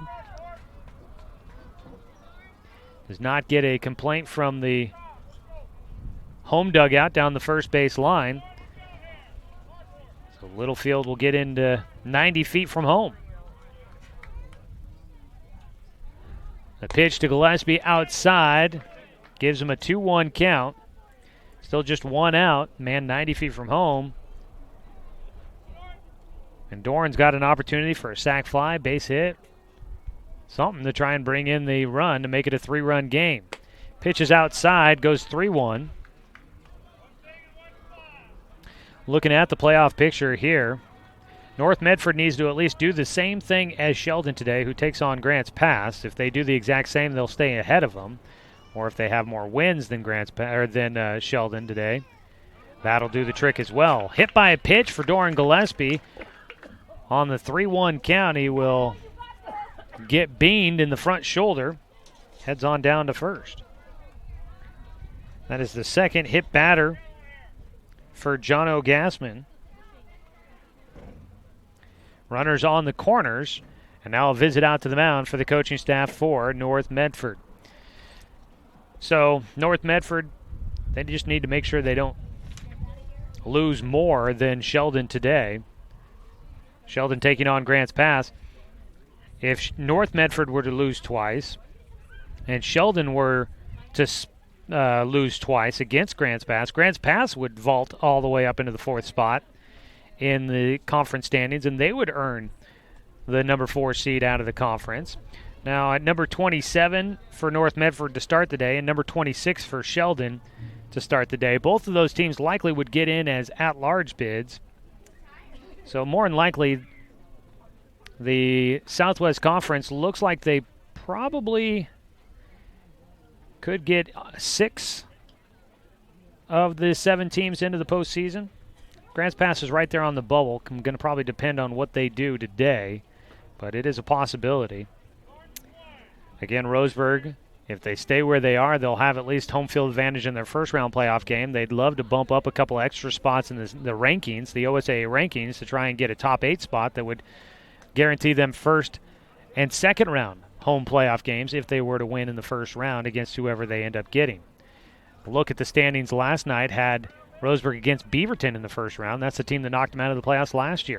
First pitch from Gassman after the long time out there comes high and inside against Terrell Jacks, and he had to duck out of the way. He takes a 1-0 count. Throw over to first base. Back in goes Gillespie. Doran Gillespie on at first after getting hit by a ball. At third is Mason Littlefield running for Zach Mandera. At the plate, Terrell Jacks pitches high and away. Goes to a 2-0 count.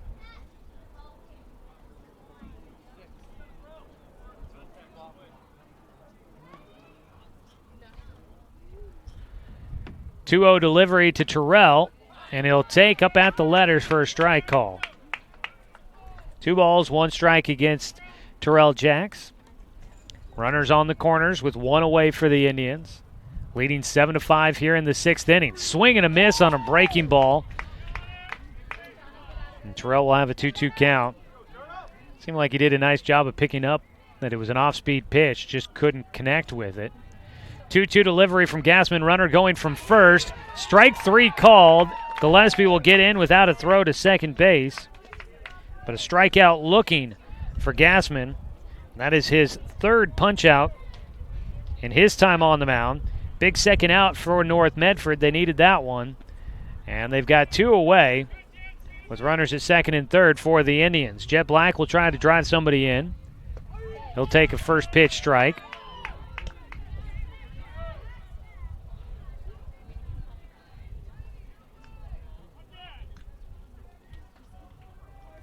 Gassman's 0-1 delivery.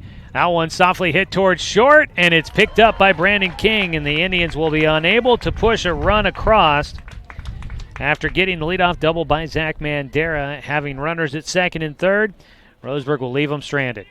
We head to the bottom of the 6th inning, 7-5, Indians still in front, as Zach Mandera will head back to the mound on CBS Sports Radio, 1490 The Score. This is for the person stuck in the office. The 9-to-5er. The person who eats, sleeps, and drinks the outdoors. During business hours, you play the part. And in the mountains, you're home. But on the water, you go with the flow. This is for the angler, the hiker, the hunter, the adventurer, and you. Shop one of over 80 locations. Swimming season is finally here. But remember, respect the water. Don't swim and don't go in the water if it's under 60 degrees. Swimming in water under 60 degrees is life-threatening. It could cause hypothermia, which means your limbs paralyzed and you can't get out of the water. Each day, the water temperature of the Umpqua River will be posted on kpic.com and kval.com, and in the morning weather on KPIC. Respect the water. Know the temperature. Brought to you by the Respect the Water Safety Committee.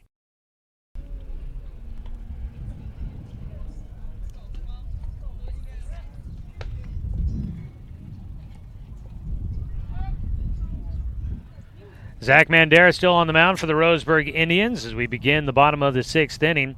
Take a look at your Garrettson Building Supply scoreboard update. 7 runs on 9 hits for the Indians. 5 runs on 8 hits for North Medford.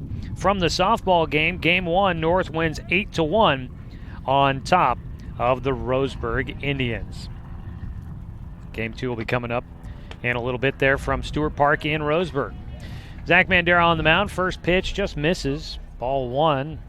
To the leadoff man, Zach Collins, playing at first base here. Yeah, after coming off of the mound. Mandera misses again, and it goes to a 2-0 count. Collins today 1 for 2 at the plate with a bunt single back in the fourth. The 2-0 swings and slaps it right side foul. It'll go to a 2-1 count.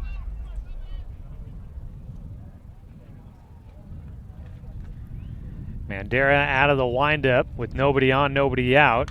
Fires in, and the fastball is fouled back to the screen for strike 2. Evens things up. 2 balls, 2 strikes against Collins. He scored in that fourth inning after getting on with the bunt single. 4 runs total there for North. Swing and a miss. Off speed. Got him to chase with the breaking ball. And it's another strikeout brought to you by Good Vibrations for Zach Mandera. That is now 7 punch-outs in the game for Mandera. 1 away. Josh Robbins will stand in. The catcher fouls back the first pitch for strike 1.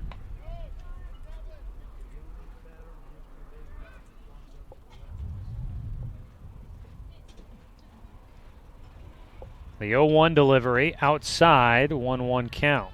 Jeremiah Huffman was on deck. He took off his helmet, walked back to the dugout. May just be looking for another helmet, or may have a pinch hitter coming up.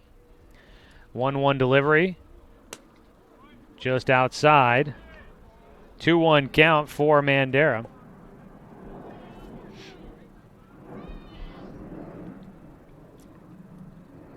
Two-1 delivery. Outside, ball 3. Mandera has fallen behind against the 8-hitter. Does look like we have a new number on deck.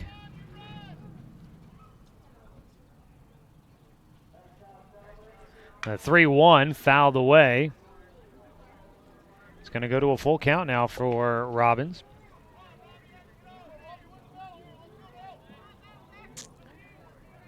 I believe that's Grafton that's waiting on deck. Full count pitch here with 1 away. Breaking ball. Oh. Man, I don't know where that one missed there. Runner on with the walk.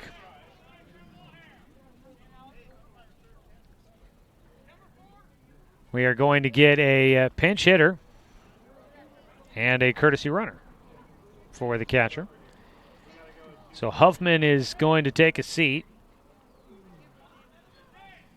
And it'll be Devin Grafton that comes in to hit for him.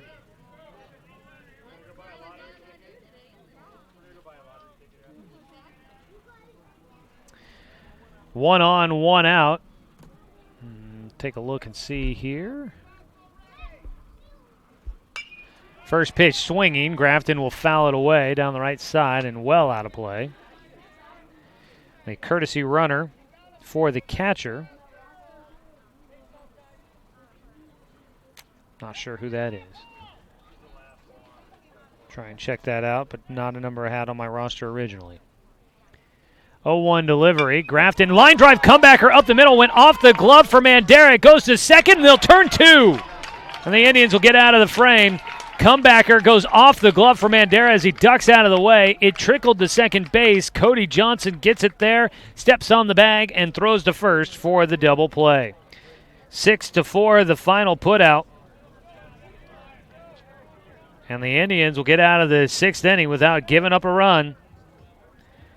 Nice reaction there on the mound by Mandera to get out of the way.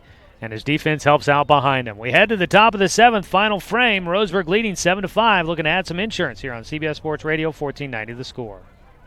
Oh, yeah, that's the good stuff. You know what I like. That's right. Give me some of that. Sir, you're creeping out everyone else in line. Sorry. I mean, could I get onions on that? With all the lean meats, fresh veggies, and tasty toppings to choose from at Pita Pit, eating healthy is something to get excited about. Just not too excited. Pita Pit. Fresh thinking, healthy eating.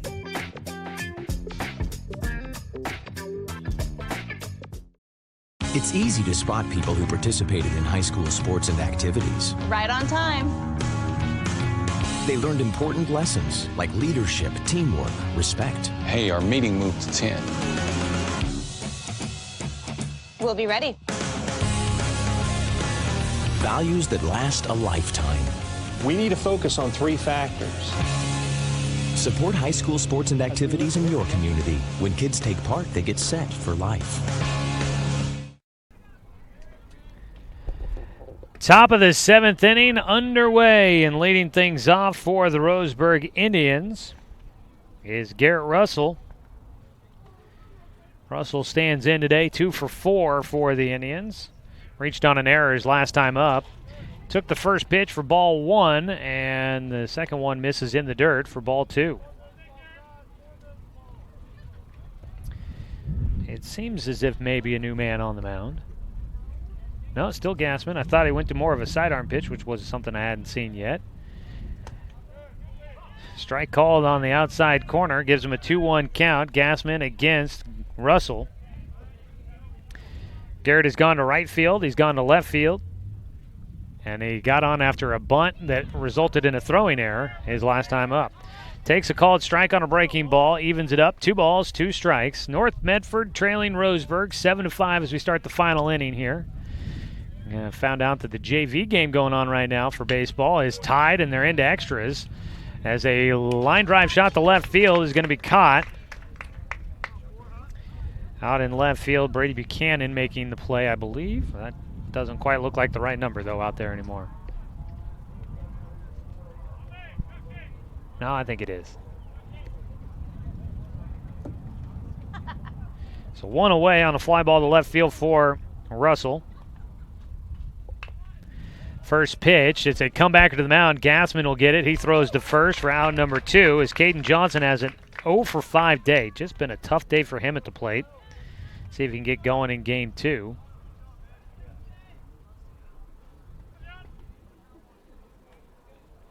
Two down quickly for the Indians as they're trying to add some insurance here, and they have not had success to start. Jonathan Stone will stand in. He has been walked 3 straight times, and 2 of them intentional in this one. So he is officially 0 for 1. Hits here, and he crushes one left, but well foul for strike 1. Now I'm looking back at my archives here.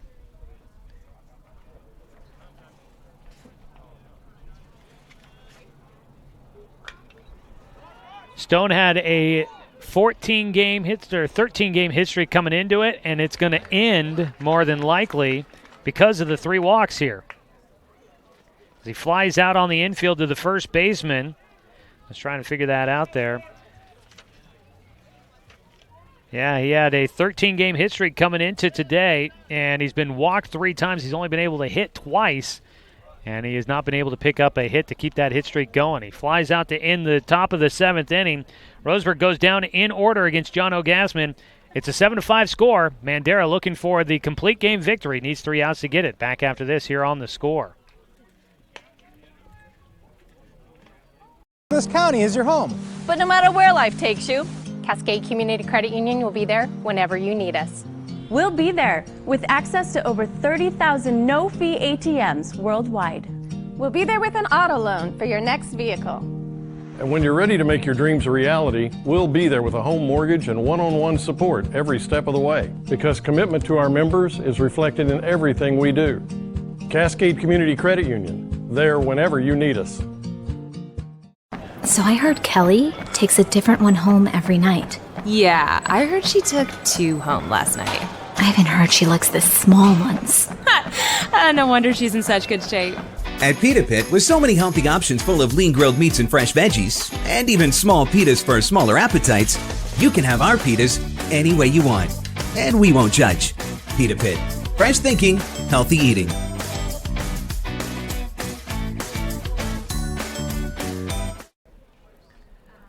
Starting the 7th inning, first pitch swinging for the leadoff man, Quentin Rumry will get him on base against Zach Mandera.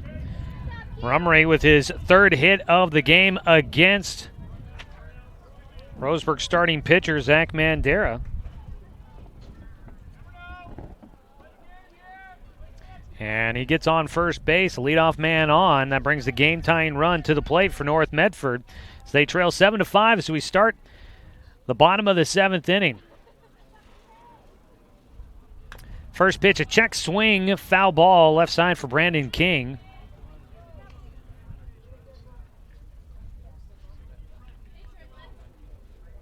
King is 0 for 3 today. He's looking for that first base hit. The two-hitter for both teams have been struggling just a little bit. Mandera trying to work his way for another complete game victory as he gets a swing and a miss on a check swing. That is 2 straight pitches that King has been fooled a little bit, trying to pull back the bat. First one he fouls it off. That time he got caught looking a little foolish at the box. Swinging at a pitch that he was nowhere close to. 0-2 the count. Mandera looking for a payoff pitch. And he gets it. That is the second strikeout for Brandon King today. And it's the 8th punch out of the game for Zach Mandera. 1 down, the Indians need 2. A double play would do it. Ryan Sandoval, who's also had a tough day at the plate today, struck out twice, 0 for 3. He'll stand in. First pitch outside for ball 1. So 1 out, 1 on. 7-5 your score. Roseburg in front. Sandoval thought he had a 2-run homer in the first. It ended up getting changed to a foul ball and struck out in that at-bat. You know he's got the power to try and get one out of here and tie the game with 1 swing as he takes low for a 2-0 count. Throw down to first, not in time to try and get Rumry. Terrell Jacks with the back pick.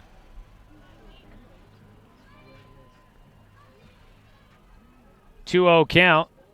Fastball outside for Mandera, goes 3-0. Indians, I've not seen anybody thrown in the bullpen for Roseburg throughout the contest, so looks like this is Zach Mandera's to win. They're leading 7-5. The 3-0 is high for ball 4. That'll put the game-tying run on base, first and second after the walk. 4 straight pitches there. And a visit out to the mound now for Terrell Jackson. Cody Johnson will join him as they'll talk with Zach Mandera here with runners at first and second. Jonathan Gassman will stand in. He's 1 for 3 in the contest.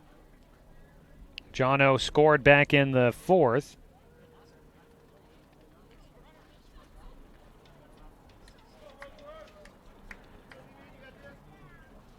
Still have that double play opportunity out there for the Indians defensively. Mandera looking for his 7th win of the year. And looking to give Roseburg a win and the series victory against North Medford this year. First pitch here for the cleanup man, Gassman. The first pitch outside and low for ball 1. For Mandera today. I do believe that was that's the second walk he has issued. Mandera getting the sign from Terrell. Looks to the runners. Throws in, and Gassman took a huge cut at a pitch that ended up in the dirt. Almost felt as if he was guessing on the pitch and guessed wrong because he was confident in his swing. Went after that one with everything he had. 1-1 count. Roseburg looking for a ground ball play. Swing and a miss out of Gassman for strike 2. Jono struck out back in the first, one of the 8 strikeouts for Mandera. Mandera, after throwing 5 straight balls, gets back-to-back swing and misses out of Gassman. A 1-2 pitch coming up. Mandera, deep breath, checks second, kicks and fires, and a swing started, tried to pull it back, and it's fouled off on the handle for Gassman. He'll stay alive. That pitch rode inside, I think, further than Mandera wanted it to and further than Gassman expected it to. 1 ball, 2 strikes. On at first is Sandoval. On at second is Rumry. And they'll look back to second, but Mandera does not throw. He came off the mound charging that direction, ready to throw it, but doesn't.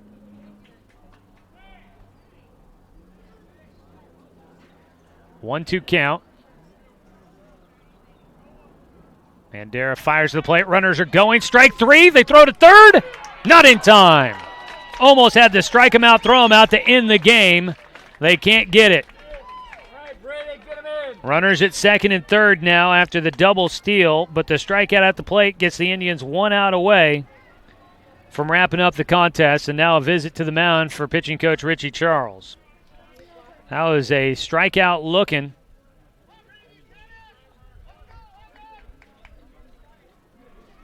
Ninth strikeout of the game for Mandera, and the Indians are going to make a call to the pen. Brought to you by Shelby and Migulana Construction. They will make the move to try and get the final out here, and I believe it is Jet Black that is heading it to the bump to try and get one out and finish this one off for the Indians.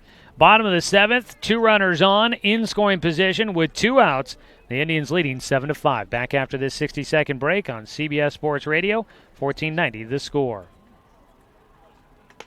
It's easy to spot people who participated in high school sports and activities. Right on time.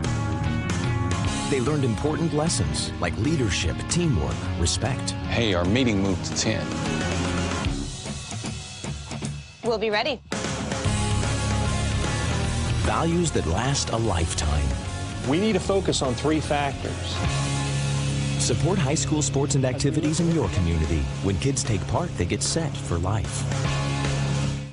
Douglas County is your home, but no matter where life takes you, Cascade Community Credit Union will be there whenever you need us. Through every adventure, we'll be there with access to over 30,000 no-fee ATMs worldwide. Through every triumph, we'll be there every step of the way with a home mortgage.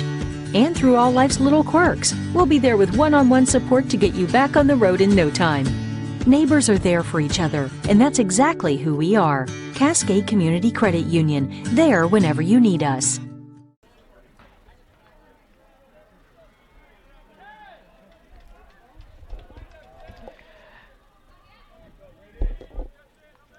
Call to the pen brought to you by Shelby and Migulana Construction. It's Jet Black comes on to try and earn a save as he will face left-hander Brady Buchanan.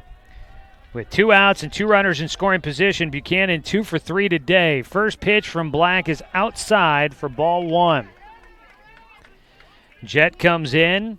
Mandera comes off the mound, goes to third. Caden Johnson goes to second. Van Norman comes out of the game. Mason Littlefield goes to left, and Doran Gillespie goes to right. Breaking ball called for a strike, evens it up at a 1-1 count.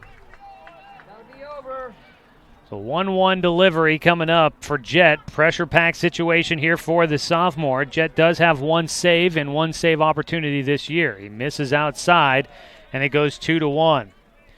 Indians need just 1 more out to polish off the victory here in Game 1.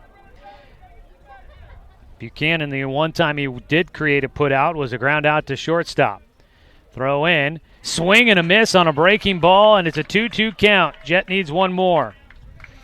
Was told during the break there that Jet's father and Brady's dad both played against each other in a state championship football game back in the day. 2-2 pitch, outside, goes to a full count. Righty versus lefty matchup here. Buchanan trying to come up big in a pressure moment here. Full count pitch from Jet. Outside for ball 4. That'll walk the bases loaded. That means the game-winning run now on at first.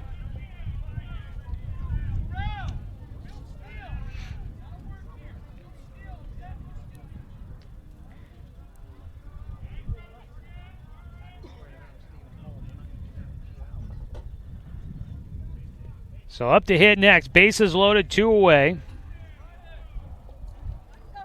Ryan Clark will stand in, 2 for 3 for him today.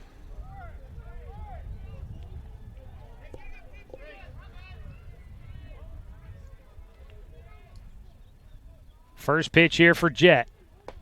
Breaking ball in for strike 1.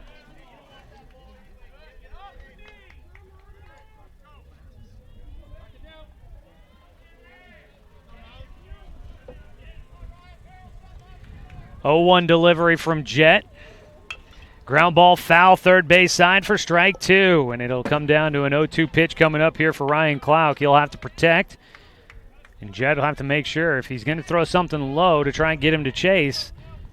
Terrell Jacks is going to have to make sure he stops it. There is a runner on at third. that could come in to score. Got another foul ball out of him. It stays an 0-2 count.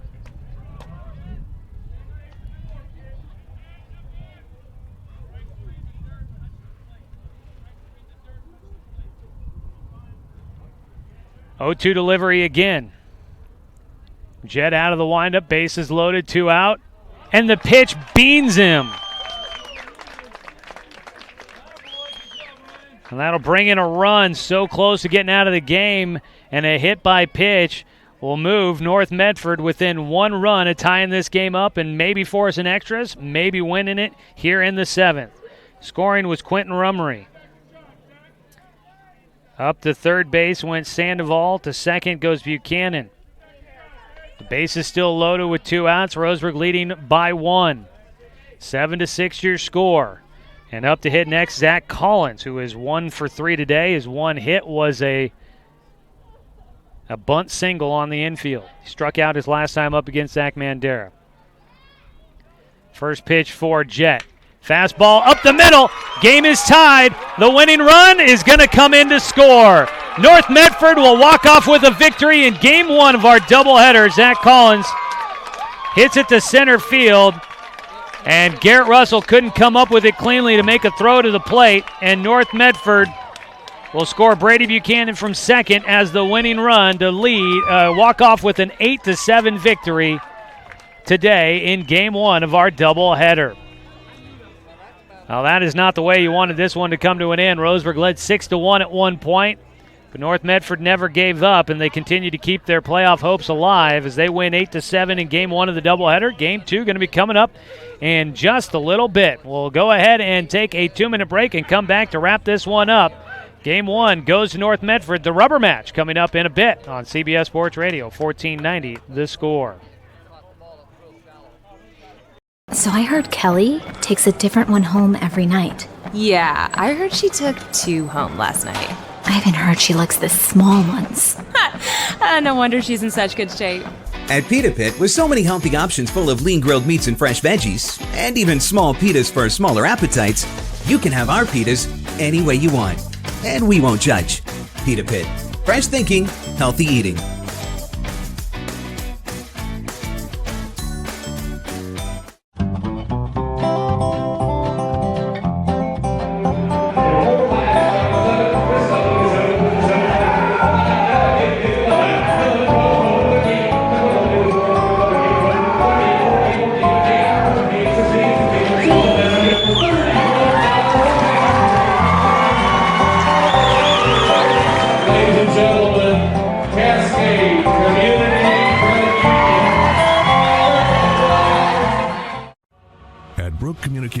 Our job is to get results for your business, period. We can take your story and tell it to the people you want to reach in a way that compels first-time clients to become repeat customers. We get them through your door so you can do what you were meant to do. Proclaim your sales message to the largest audience of any media company in Douglas County. Brook Communications dominates through the power of 5 radio stations and 541radio.com. Results amplified. Locally owned. Brook Communications. It's easy to spot people who participated in high school sports and activities. Right on time. They learned important lessons like leadership, teamwork, respect. Hey, our meeting moved to 10. We'll be ready. Values that last a lifetime. We need to focus on 3 factors. Support high school sports and activities in your community. When kids take part, they get set for life.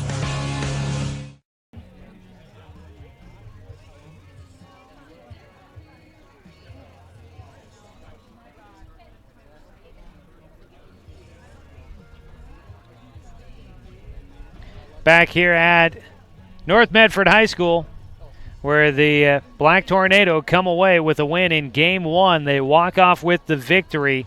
8-7 your final score.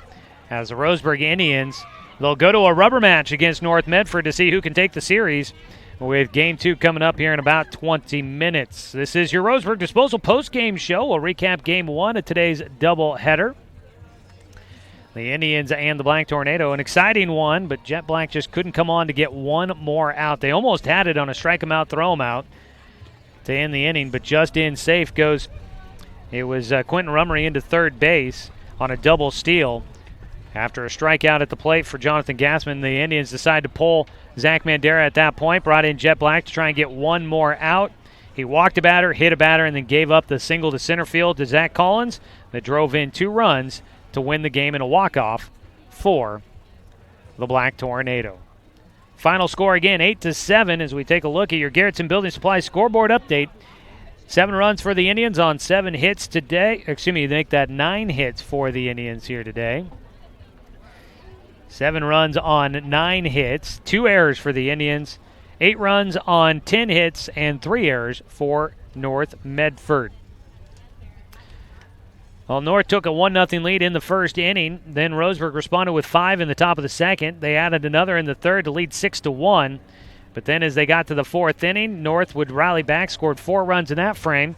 The Indians got 1 back in the 5th and led 7-5. But the Indians wouldn't be able to add anything else to it. And in the bottom of the 7th inning here, 3 runs come across for North Medford as they win in the walk-off, 8-7, your final score. Tough one here today in Game 1 for the Indians. Hopefully they can bounce back and get to Game 2. They would really like to have a win and go into the postseason with a little bit brighter outlook on things. And definitely want to try and see if they can improve on that OSAA power ranking, which will be so important going into it. Picking up the win today will be John Gassman. He was the last pitcher of record on the mound for North Medford.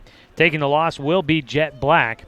And for Jet, I think that's going to be his 2nd loss of the season. It is. He goes to 1-2 on the year. Tough one there for the Indians. Just needed 1 out and could not get it. We'll go ahead and take another break here during the Roseburg Disposal post-game show. Let them make the run to the dump for you. Today's game has been brought to you by Chuck Swarman Family Auto Repair. Are you ready to go where life takes you? We'll come back with more of the post-game show after this 2-minute break here on CBS Sports Radio 1490, The Score. It's easy to spot people who participated in high school sports and activities. Right on time. They learned important lessons like leadership, teamwork, respect. Hey, our meeting moved to 10. We'll be ready. Values that last a lifetime. We need to focus on 3 factors. Support high school sports and activities in your community. When kids take part, they get set for life. This is for the person stuck in the office. The 9-to-5er. The person who eats, sleeps, and drinks the outdoors. During business hours, you play the part. And in the mountains, you're home. But on the water, you go with the flow. This is for the angler, the hiker, the hunter, the adventurer, and you. Shop one of over 80 locations. Oh yeah, that's the good stuff. You know what I like. That's right. Give me some of that. Sir, you're creeping out everyone else in line. Sorry. I mean, could I get onions on that? With all the lean meats, fresh veggies, and tasty toppings to choose from at Pita Pit, eating healthy is something to get excited about. Just not too excited. Pita Pit. Fresh thinking, healthy eating.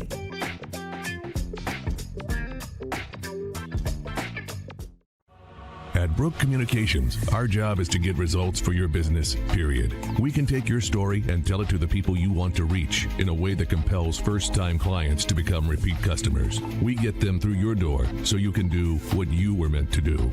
Proclaim your sales message to the largest audience of any media company in Douglas County.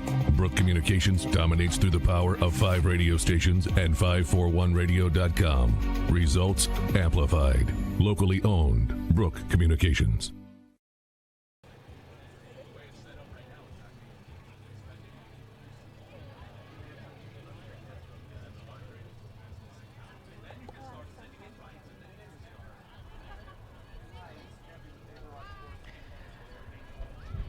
The Roseburg Disposal postgame show continues on here from North Medford High School. The Black Tornado win 8-7 in Game 1 in walk-off fashion as they pull off the win over the Indians, even up the series. Both teams with a win. Roseburg won at home earlier on, and North Medford winning here in their first home game against the Indians in Game 1 of our doubleheader here today.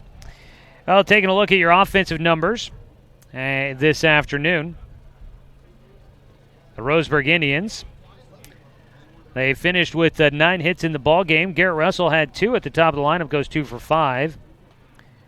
Jonathan Stone sees his hit streak come to an end, though he drew 3 walks in the game, 2 intentional and 1 regular walk. And he ends up losing his hit streak, was up to 13 games, but didn't really get much of a chance to swing the stick today, and the opportunities he did get didn't come through. So tough one there for him. Brody Black goes 1 for 4 on the day. Zach Mandera goes 2 for 3 with 2 doubles in the contest. Cody Johnson goes 1 for 3 today, scored 2 runs in the game. Doran Gillespie goes 1 for 3. And 2 for 3 today, Jet Black at the bottom of the lineup for the Roseburg Indians. On the other side for North Medford, they had 10 hits. Quentin Rummery goes 3 for 4 on the game. Brandon King was 0 for 4. Let's see here. Jonathan Gassman had a double in there, goes 1 for 4. 2 for 3 for Brady Buchanan, scored 2 runs, including the game winner. Ryan Clouk goes 2 for 3 with 2 singles and a run scored. Had a hit by pitch to drive in a run in that 7th inning. Zach Collins goes 2 for 4 in the contest, and he drove in the game-winning runs, the game-tying and game-winning run. And let's see here. That'll be all your hits in the ball game here this afternoon for the North Medford Black Tornado. The winning pitcher, John O'Gassman, he came in. Let's see, when did he come in? He came in the 4th inning and pitched 3 full innings. Actually, he pitched the 4th, 5th, 6th, and 7th. So he pitched 4 innings in this one. Over that time, gave up 1 run. It was unearned. Allowed just 1 hit. So a big performance there from Gassman. Allows just 1 hit in his 4 innings, and only 1 run comes across. He'll get the win. Taking the loss, Jet Black in relief.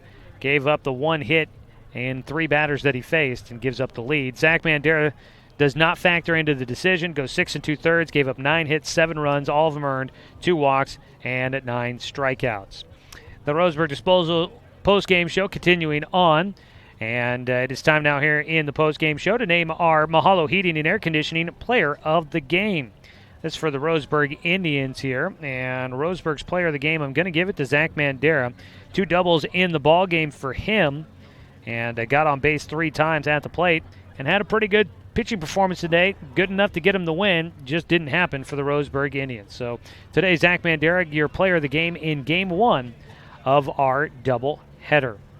We will wrap things up with our Roseburg Disposal postgame show there. We'll come back with a look at our Dr. Kobernick Family Dental intermission show. Normally they're the pregame shows, but we don't have a pregame necessarily for the second game, so we'll call it our intermission show, and that was brought to you by Dr. Kobernick Family Dental. We will have a quick word with some of the players, actually all of the players from Roseburg, and ask them what they'd like to tell their moms for Mother's Day. And we'll have that coming up for you, and we'll get you ready for Game 2 of today's doubleheader. Roseburg and North Medford squaring off here from Jim McAbee Field at North Medford High School. For those that might be watching online, we will end the broadcast for Game 1 and reboot it for Game 2. So stay tuned for that. We'll have it coming up for you here in just a little bit. So we'll refresh that. I think I'll try and get the second stream running so that if there's any moms that might be watching for Game 2, we'll play the interview with the players so that you can hear what they'd have to say to their moms for Mother's Day. We'll go ahead and take a break. Come back after this. Roseburg looking to try and take the rubber match. Game 3 coming up in just a bit here on CBS Sports Radio, 1490 The Score.